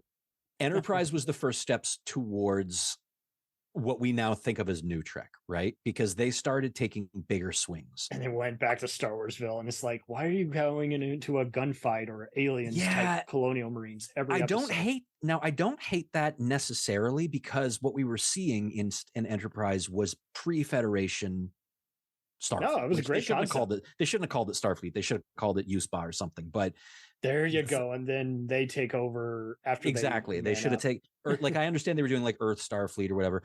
There was a lot of problems with it. One of them was, but the problems was not that they were taking big swings. I didn't hate that. I didn't like everything they did, but I liked that they did it. Case in point, I don't have any honorable mentions for Enterprise because I just am not as familiar. It's fine. No, well, and like you said, it is, even the cast hated the theme song. Like there was just something about it where it not only came at the wrong time, but it took fucking forever to get somewhere. I do like the last two seasons and Peter Weller's Paxton. Oh, okay. I'm glad you brought up Peter Weller because I was going to bring him up too. He's on my list. Movie Reboot 2, and then he was it was Admiral RoboCop. Admiral RoboCop was great. John Frederick Paxton, that role was written for Peter Weller.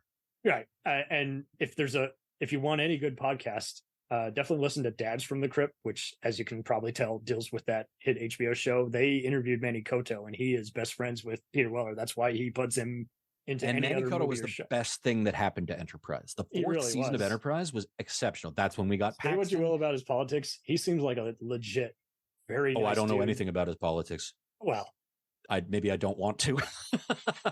He's a Trumper, but not to the point where you're just like, oh my God, shut the fuck up, Kevin Sorbo. Yeah. No, he's not that kind where he's going out of his way to piss every one of his liberal friends off, or David Mamet, where you just do it just to be a douche. You know, it's like he's legit. Honestly, yeah. If I'm impressed, in a way, I'm impressed. If he managed to make the best season of Star Trek, if he managed to make the best season of any Star Trek, and he's that right wing, I don't know how to explain that.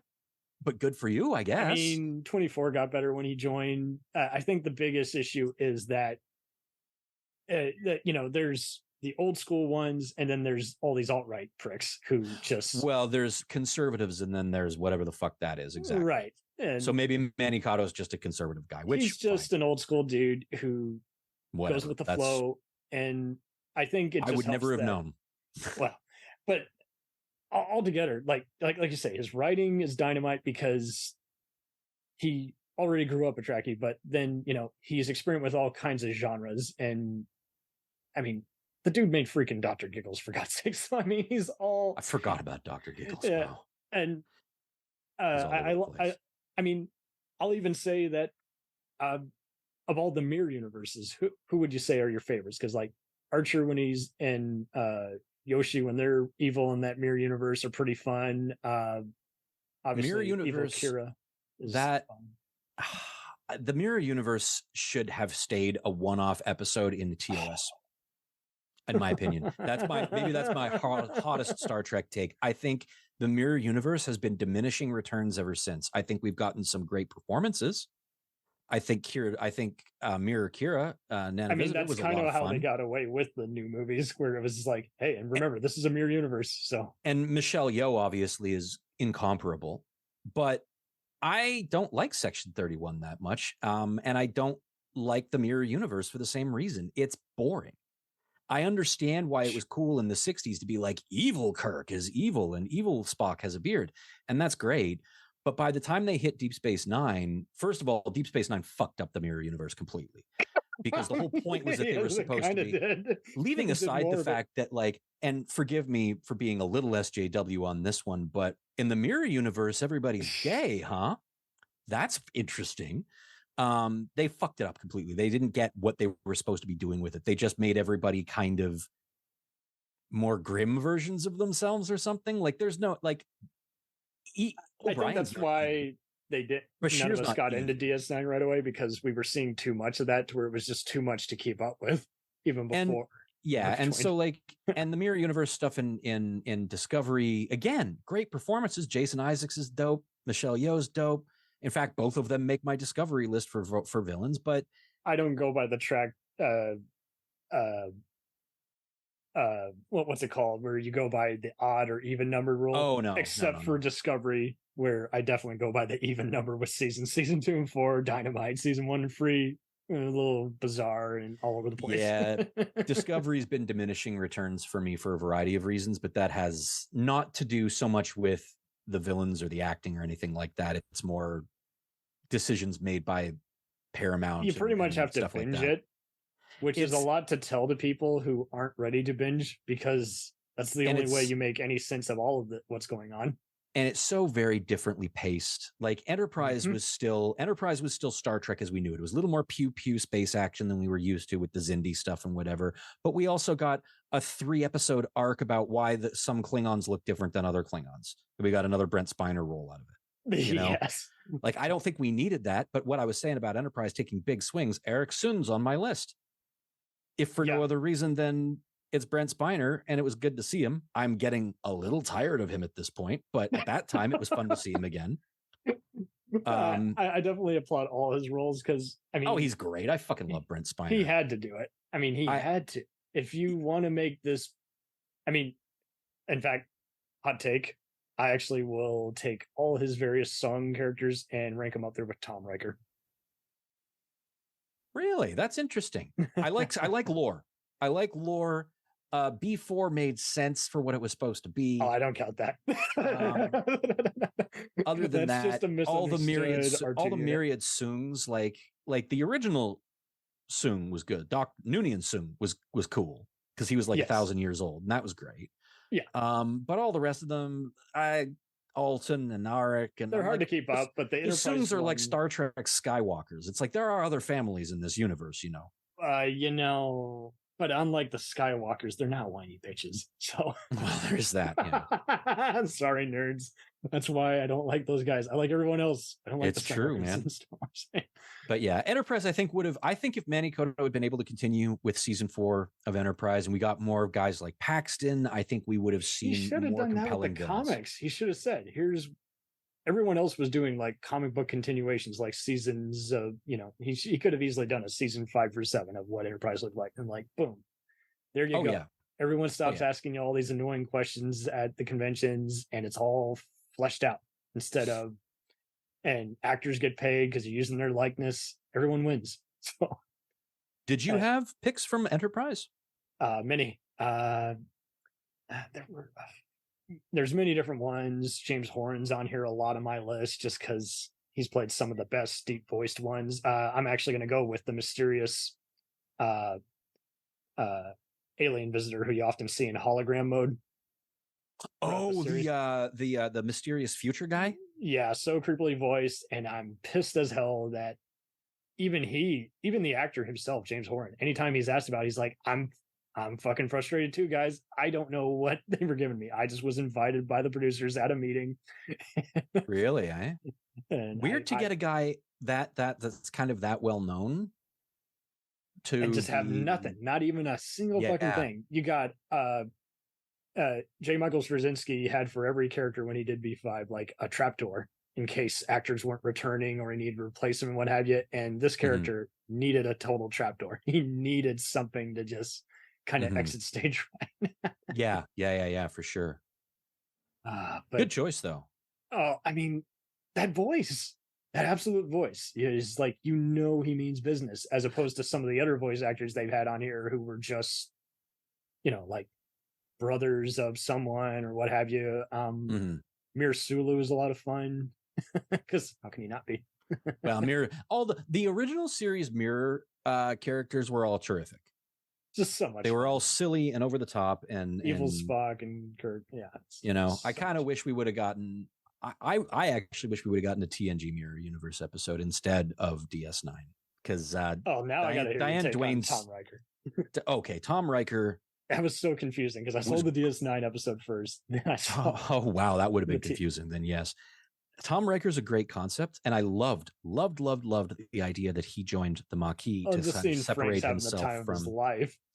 Well, and Frakes is like by his he doesn't ham it up. He just like is staring into the screen. We will take the ship, regardless of with or by his permission. Own admission. Frakes is not a good actor. In fact, that's what he says to people when they're like, "How come you got into directing?" He's like, "Because I wasn't very good at acting."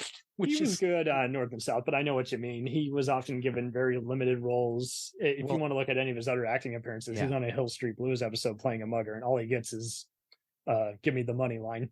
the thing I remember him most from is Beyond Belief, Fact or Fiction. Yeah, and right. Did you see the that's what he's Entertainment Weekly article on that? No, I did not. So long story short, I don't want to bore you. It's very big in Germany. Is it? And they asked him to reunite for another season. And he did it. And they recreated it from scratch because it was getting replayed there like no tomorrow. I haven't seen an episode of it since like 2008 on Sci-Fi Channel. And he said it was filmed very briefly. And especially when they got to like the third or fourth season, they would just film those even cheaper in Canada. And he would literally just spend 2 days there doing all the cheesy segments. So funny. That's wild. I did not know that. Well, and his wife kind of often compared him to Shatner, who she had a crush on, and he's like, yeah, it's kind of the same kind of deal. Now I'm making fun of myself and hosting reality shows, so what the hell am I doing now? He's a good director. I'll give him that. I think he's a better director than he was an actor, but to your point about the Thomas character, you know why, right? I know you know he's a good director, but you know why he's a good director. No, I don't. He knows how to pick a good cinematographer. He keeps having Matt Leonotti film all his various movies. He was a fan of his when he saw the movie Strange Days. And oh, no kidding. I knew a few different people who worked on The Good Guys, that canceled buddy cop show, and they confirmed what I would often hear in some forums is he is 2 takes Franks. Like that's it. Like he knows everything he wants. He has a Ridley Scott visual style, and then he storyboards like James Cameron, and that's why you get what you get. He knows what he wants even before he gets whatever TNT show he's directing now. You know? Well, I like what he's done with Trek anyway. The stuff he's done for Picard has been good. I think you would like most of the other stuff he's done. Can't say that I'm as big into the Librarians or NCIS LA, but to be fair, those are just cheap, schlocky productions. So, I mean, you get what you get. But you can't do anything if you're guest directing an episode. And they got the kind of shows that, oddly enough, Star Trek actors tend to appear on in guest roles an awful lot. It's the UP and Paramount connection. Is like, hey, want to do something we'll syndicate 2 years from now? We're not hiring you because these guys are good actors. We're hiring you because you know how to put up with our shit. You're already here. You're already here. That's amazing. So now that we're talking Franks, yes. You know what? I don't give a fuck. I am gonna hype the shit out of F. Murray Abraham's portrayal. I was really happy to see F. Murray Abraham. I still, after 20 years, do not know how to feel about Star Trek Insurrection. Raffo. Sometimes I love it. Sometimes I cannot stand it. It's one of the very few that I really have never been able to land on whether, because there's moments I like, but the moments I like are really contingent upon my mood. When I went, Brent and I actually went to see this in the theater when it came out. We went to see Insurrection together, and we watched the whole thing. We were like, okay. And some of it was cool and some of it was silly. And then there's the bit where Frakes pulls the goddamn joystick out of the deck. That's my favorite scene. And Brent and I looked at each other and went, fuck you. And I think that's why he did it. He knew it would be his last time like helming a movie. Because I mean, yeah. LeVar Burton was supposed to direct the next one. So what do you do at that point? It's so dumb. It's there are moments like Frakes gives himself a lot of moments in that movie, because there's the bit the show off at the showdown at the end. I think that he just said, I am Riker and Riker is me, so therefore and Riker is dope. And so they actually give Dorn the best line. because the Sona guys, the Enterprise is bearing down on them, and the Sona guy looks at Worf and goes, "He wouldn't," and Dorn goes, "Yes, he would."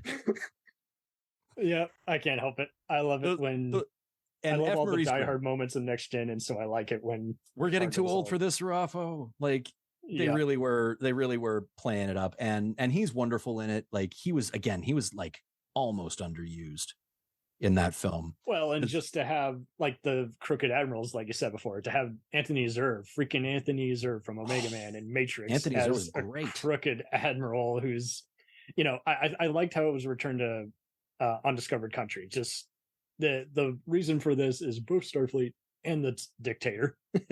Yeah, that's true. That is true.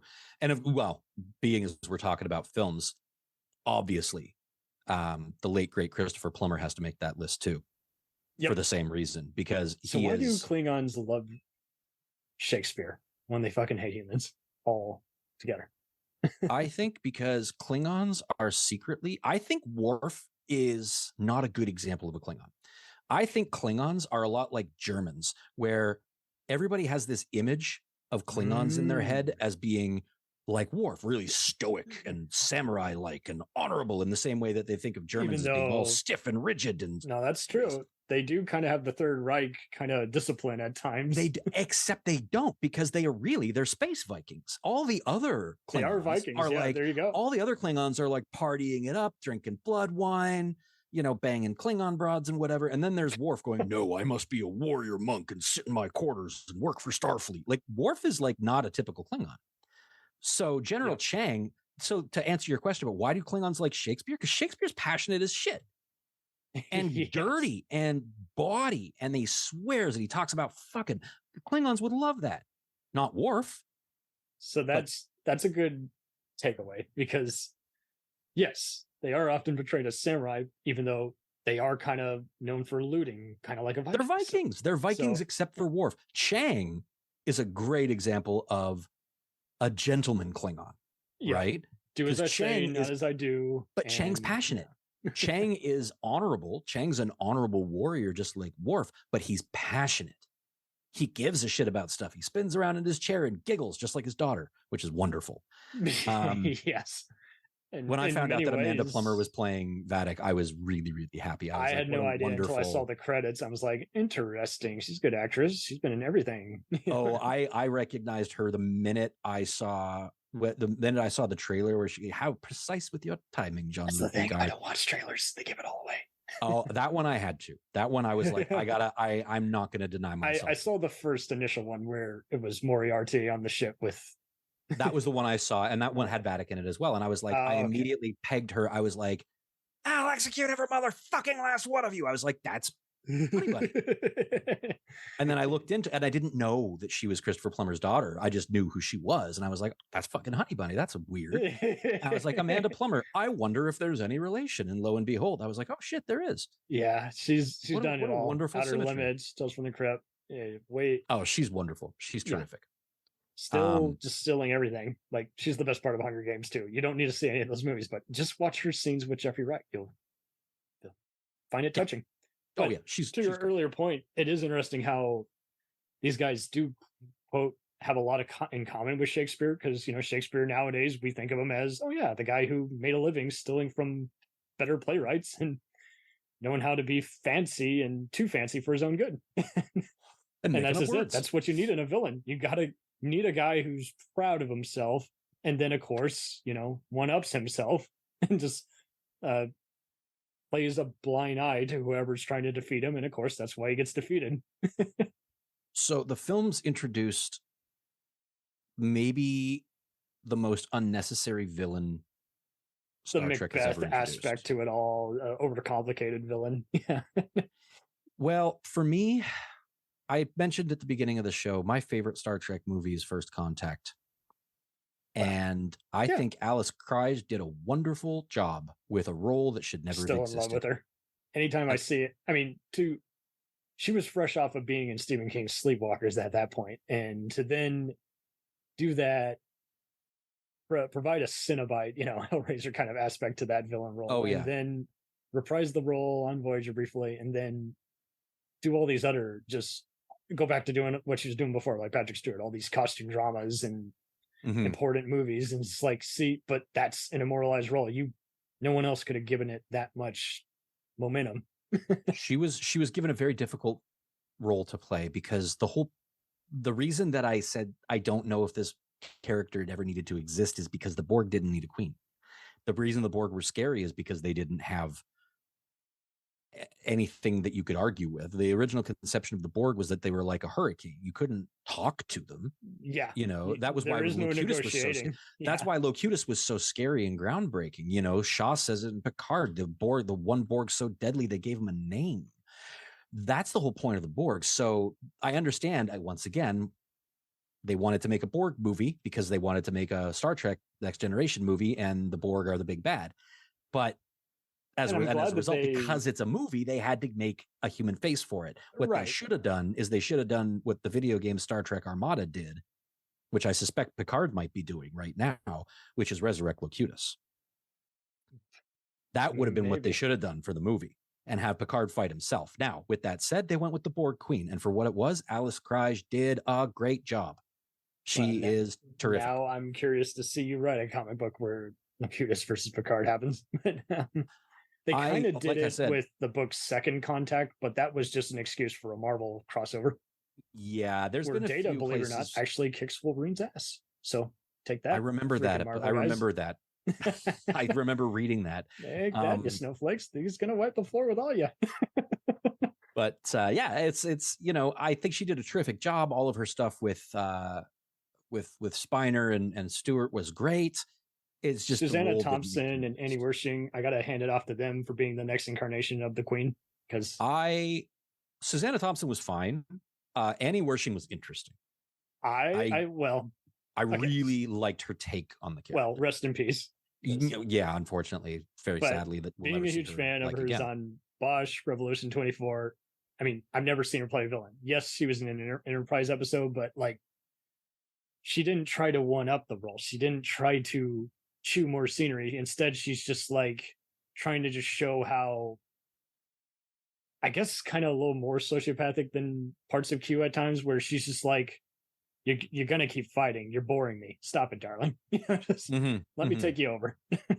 Yeah, her interplay with Alison Pill was really terrific. Alison Pill had a lot of struggles, definitely, in that role, because I mean, her character continually changes. Yeah, she was an interesting. I want to have a longer conversation, several longer conversations about Picard in whole when the third season is wrapped, because I promise. Yeah, because there's a lot to talk about. But yeah, no, Alice Krige definitely makes the list for me, which makes my There's other people that are honorable mentions. I actually thought that all three villains from the new films, the JJ / Justin Lin ones, were good. I can't. Peter Weller being the standout. I don't remember. Thought that he did a good job with what he was given. And I liked the idea. He was another one where I liked the idea of the villain. I didn't feel like there was any ideas. I felt the like idea of there being like a Starfleet crew that got lost and never rescued was kind of interesting. But by the time they did that movie, that's Peter Weller is the standout, which is funny because of the three films. I think the second one is the weakest. It's the weaker one, I guess, because it has so much shit going on. Let's just wrap the con again. That's all. Well, that's just it. It's lazy, but yet Benedict is having so much fun chewing the scenery. So. Yeah, I didn't give him the honorable mention because I didn't need another con, and it really pissed me off that they played shell games with that for as long as they did. I yelled bullshit in theaters, and yet I kept going because you can't take your eyes off him. He's wonderful. He's a wonderful actor. I love Benedict Cumberbatch, but Peter Weller was definitely a standout as Admiral and RoboCop. Especially when that's as R-rated as Trek gets. Is like you hear head crunching sound effect. And you're like, Jesus. So for all I know, his eyes are getting gouged out all over the gory off-screen death. Now, here's a deep cut for you. This is an honorable mention pick that requires real world knowledge of the production. Real world, real facts, guys. one of my honorable mentions is Savick. And the reason for that is because I bet is originally the Romulan episode in TNG. Well, actually, originally Savick was going to be Valeris in Star Trek VI. They were going to make the traitor Savick. I'm a dipshit. I did not know that. Yeah, and if they had the balls to do that, that would have been a really great. Instead of Kim Cattrall, would have had freaking Savick. That would have been. We would have had Kirstie Alley, and we would have had a character that, over several movies, Spock has developed a relationship with. Right, not a romantic relationship, but like a mentor-mentee. No, it's true. That would have been better. I guess it's just Nick Meyer. I guess he got tired of getting asked to come back and resurrect for the third time. So then he was just like, I'm just going to do my own thing. I want to do a UN thriller, not more continuation that you guys just don't seem to understand how undervalued I am right now. There was a whole backstory as to why Kirstie Alley didn't come back and stuff. I can't remember what it all is now, but that would be a pick for me. That would be a pick for me. Like if they'd made Savick the bad guy, that would have been like, if they'd made her the traitor, that would have been very cool. 1000%. That would have been better. But otherwise, like what do we got? We got what, like Cybok? I mean, all right, sure. There wasn't really a villain in Star Trek 4. That's why you will like Strange New Worlds, because they make part 5 make better sense, as opposed to just doing comic book tie-ins with deleted scenes and other shit. They have it make better sense now. That other than going back in time and giving Shatner couldn't bother to do with all the money, and at the end of the day, like, it's so funny listening to his director's commentary. We did this on our favorite.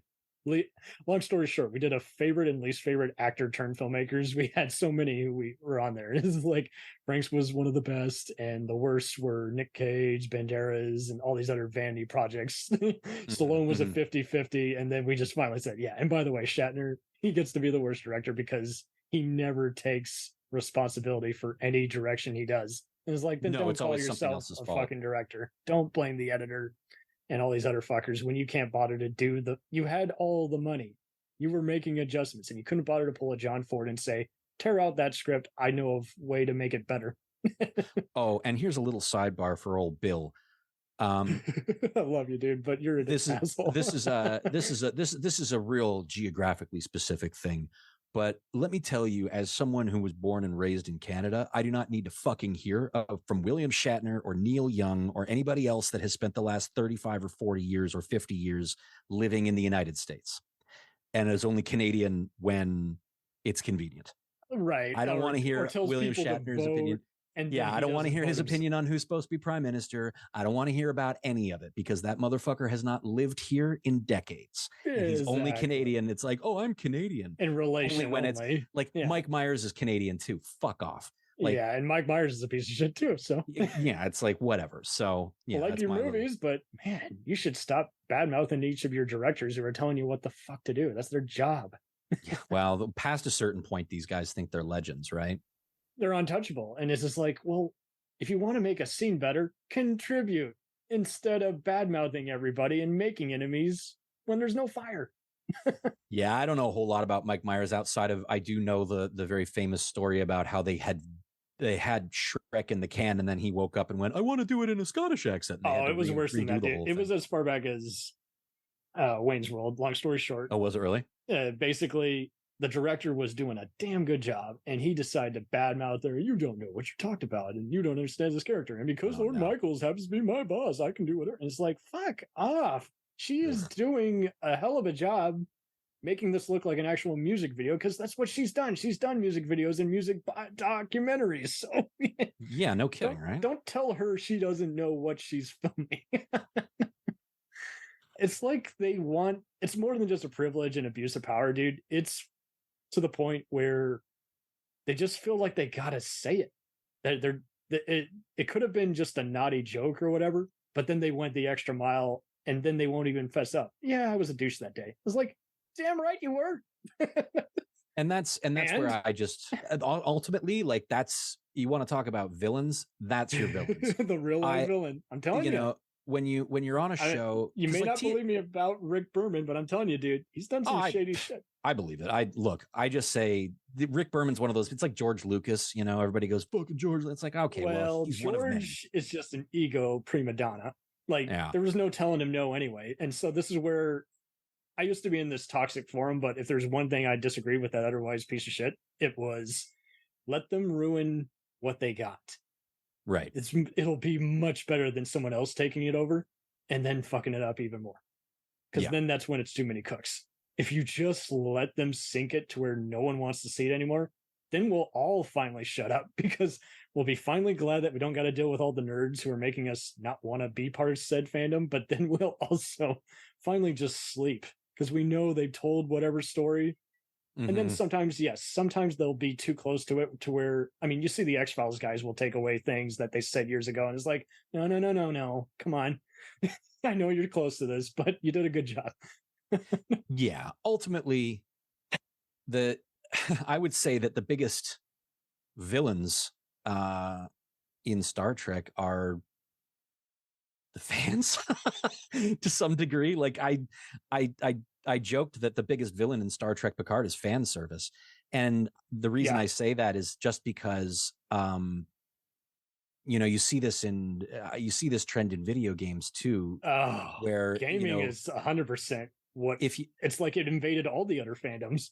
It was often separate, but all of a sudden it's like they came in there and it's like, hey, I want to make a teabag reference to this person because I don't like their face. And one of the things that happened was that the fandom was given an unprecedented amount of power that they hadn't had before, which was they got It used to be you had to actually sign a damn letter. Like that. Change it. And then BioWare went and changed the end of Mass Effect, right? Or something. Now it's just you go on Twitter and go, if they should close down every message board, because that's the real threat. Shut it down. You won't have to deal with it anymore. Make it to where they will have to learn how to send a letter and say, you suck. Or just ignore it. Like, I actually feel real bad for Terry Matalas right now because I don't think he really understood what he was getting into. Because he seems genuinely surprised that people are being mean about his show on Twitter. As Akiva Goldsman, they thought, hey, I've been a fan. I'm going to do my take. It's been pretty kind from what I've seen. And it's like, well, big mistake. Because nobody hates Star Trek like Star Trek fans. Which is so weird too, because I knew so many of my brother's friends who would go to conventions and they'd have a lot of fun conversations. It seemed like they were very easy to mock themselves. It seemed like the whole get a life thing brought most of them out and made them realize, it is kind of silly at times when it's not philosophical. Yeah, here's the thing. It's a TV show. It totally and I checked. And like at the end of the day, you can choose to enjoy that TV show or you can choose not to, but just let them make what they're going to make. Aaron had this point to make about Star Wars, and it's one of my favorite things he's ever said, which is he got really pissed when the recent films came out, and there's of all of the things that you could legitimately criticize about those films, the thing that people were, that's not how the Force works. Leia couldn't have done.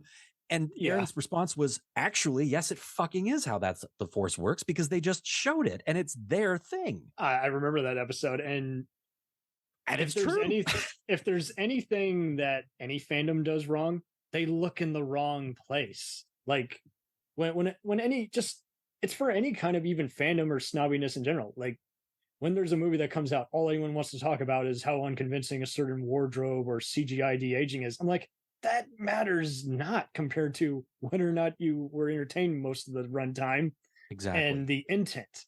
I hate it even more when there's like, I think Dogma 95 style has made moviegoers even stupider because now it makes them want to do a Chris Nolan or M. Night ending, but they do even worse than the whole 5 endings. And now I'm too cute for my own good. Then they go even further. Now they're just like, I just did it just cause. I'm like, so you can't even call it a script because it abused the first rule of script writing. Have it mean something of some sort. Yeah. Don't put it in there if it really doesn't have anything to say. And I think from a script writing standpoint, kind of to round out the villain conversation, look to Star Trek for villains.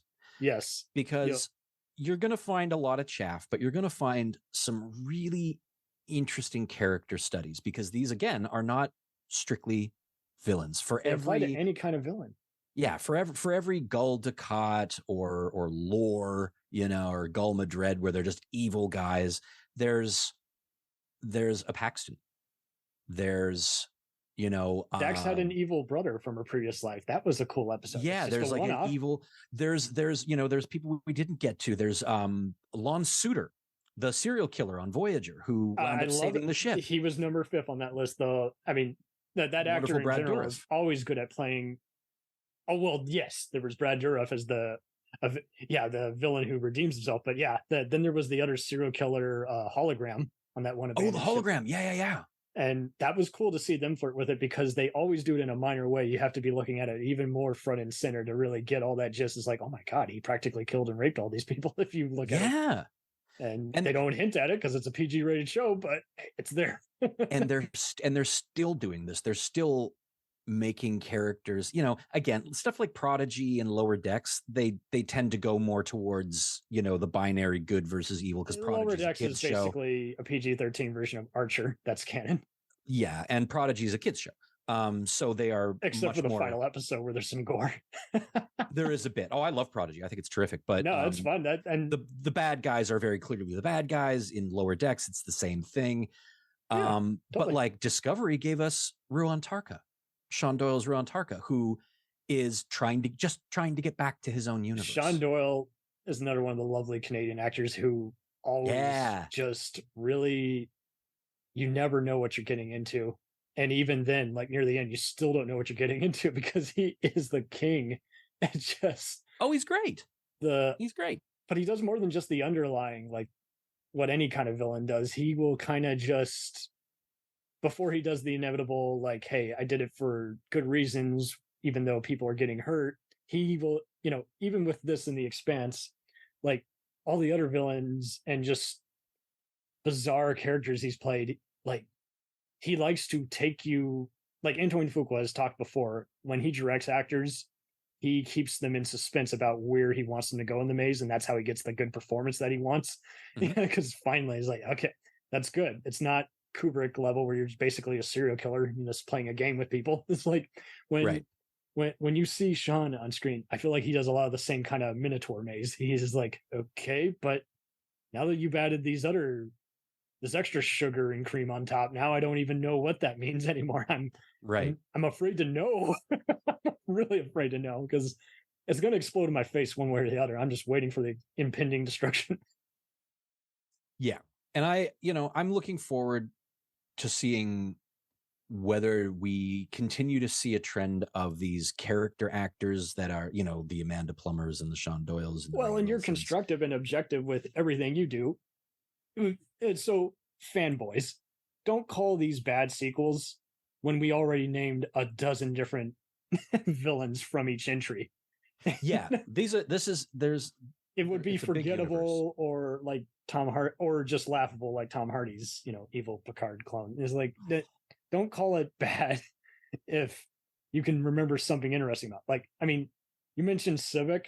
That was like the only thing I liked about that movie growing up, is like I believed his quest, and Nimoy sold it. He played very well. It was the only thing that worked about what was otherwise bullshit. It was like, let's see Scotty be drunk. Let's see, you know, Uhura do a striptease, and then let's see Shat do his usual mouthing off and full of himself, being a jackass. Until the power goes out and producers say, give me everything you got in the can. But no, this has been a delight having you on here, my dude. Yeah, man, this has been terrific. We have countless, but we can always do a 2-part. And absolutely. I don't want every fucking 5 hours.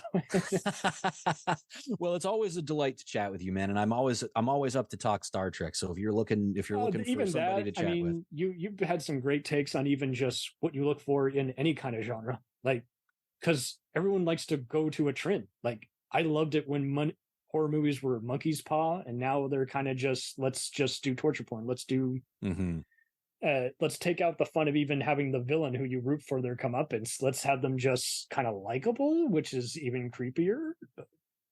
Yeah, it's confusing in tone. It can be. But yeah, no, I love even your take on even just the other movies and deciphering whether or not they're lowbrow or they're made with joy, but they're still not award worthy, or even any of these other dramas where critics were literally just sucking everyone off, it's like, no, this is garbage. Like, we did the Captain Bigelow episode and we were like, love her 80s work, love her 90s work. She's got to stop with all this war propaganda. And we know torture's bad. I don't need 3 hours for you to tell me what I already know. Just saying. If you needed 3 hours, you didn't tell a very and you're already not ready to know. And yes, don't be like James Cameron, where you're like, I can do whatever. The lights will never turn off. Well, what if they did? Jim Cameron and I have more money than Christ walking. I can just make Avatar movies until the sun oh man, it's even encompasses funnier. The earth. It's even funnier when you saw people who like some of the latest stuff he did and they won't even defend it anymore. I'm like, see, why did it take you a decade to get your head out of your ass? It's just wild. But it sure is. Anyway, we got one dinner to beam up, number 2. So we will let you exit stage right. Anything you would like to promote that you're doing on Geek Hard or Composers? Yeah, Composers. You can come find us. Or Krueger Radio for those who should check out the badass Patreon.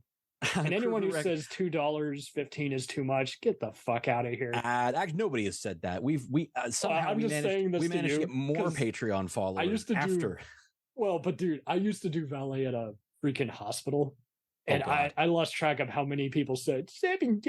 That's too much. I'm like, get the fuck out of here, you privileged fucks. You're here to see your rich relative. Give me the $7 and I'll park your fucking car. Well, I tell you, $3 Canadian, which I guess is about $2.15 American. Now I know that. That's good to know. No, I do a lot of eBay, so I'm used to seeing a lot of the money conversion. The money conversions, Japan and German Blu-rays I buy that are region free. If the people that are listening to this really want to spend a couple of bucks a month, we got a back catalog of other specials and stuff. All the movies that we cover. It's a Movie Score podcast. Composers, the Movie Score podcast. Anyone who listens to like cinematic sound radio and some of the other good ones is like this is much of the Carl's same vein. Is it Carl does cinematic sound? I can't remember. There's a couple of people that follow us on Twitter that do, because there's listening to film, there's cinematic sound. There's a bunch of people that I talk to regularly, but because Twitter is Twitter, I never know what people's names are, so I can never call them out effectively. There was Ryan Pock of Soundtrack Your Life I had on, and then with fucking it's not a very saturated market. There are more movie score podcasts than I expected that there would be, but there Eric are Woods. Still not very many. Eric Woods. Eric, yeah. Of And course, he is a badass. He's dynamite. He can even describe the sound without trying to painfully like recreate it in a cheesy way. Like I don't know how else to describe it, but that's the pretentious thing you're getting from me now. So anyway, it's fun. It's fun. Come check it out if you feel like it. You can get me on Twitter if you want to talk to me about Star Trek. I'm at Alex James. You'll fall in love Tunes. with Krueger's voice. You'll love again just the rest of the crew with the other unusual trivia they dig out, and you're just like, and even when it's something that everyone knows about, you guys still find a way to like twist it even more. You're just like, yeah, but what abyss of hell did such brilliance come out of? You know? We know nothing about anything, but we like to pretend. So if you want to come pretend with us, come find us. Even then, you're still putting more effort than the typical filmmaker who often likes to go to like, hey, I'm a critic, so I better go on a rant, right? I'm like, no, please don't. I agree. Okay, with that being said, all right, one sir. Krueger to beam up. So you take care out there, buddy. And thank you very much. Keep enjoying the surprisingly quality movies this year instead of all the video on demand crap we've had the last few years. I made it in Georgia for cheap.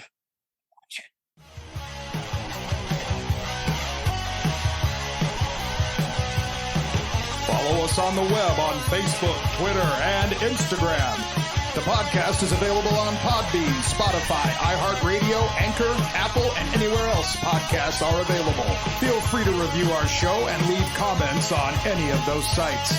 Thanks a million for listening. It's a jacked up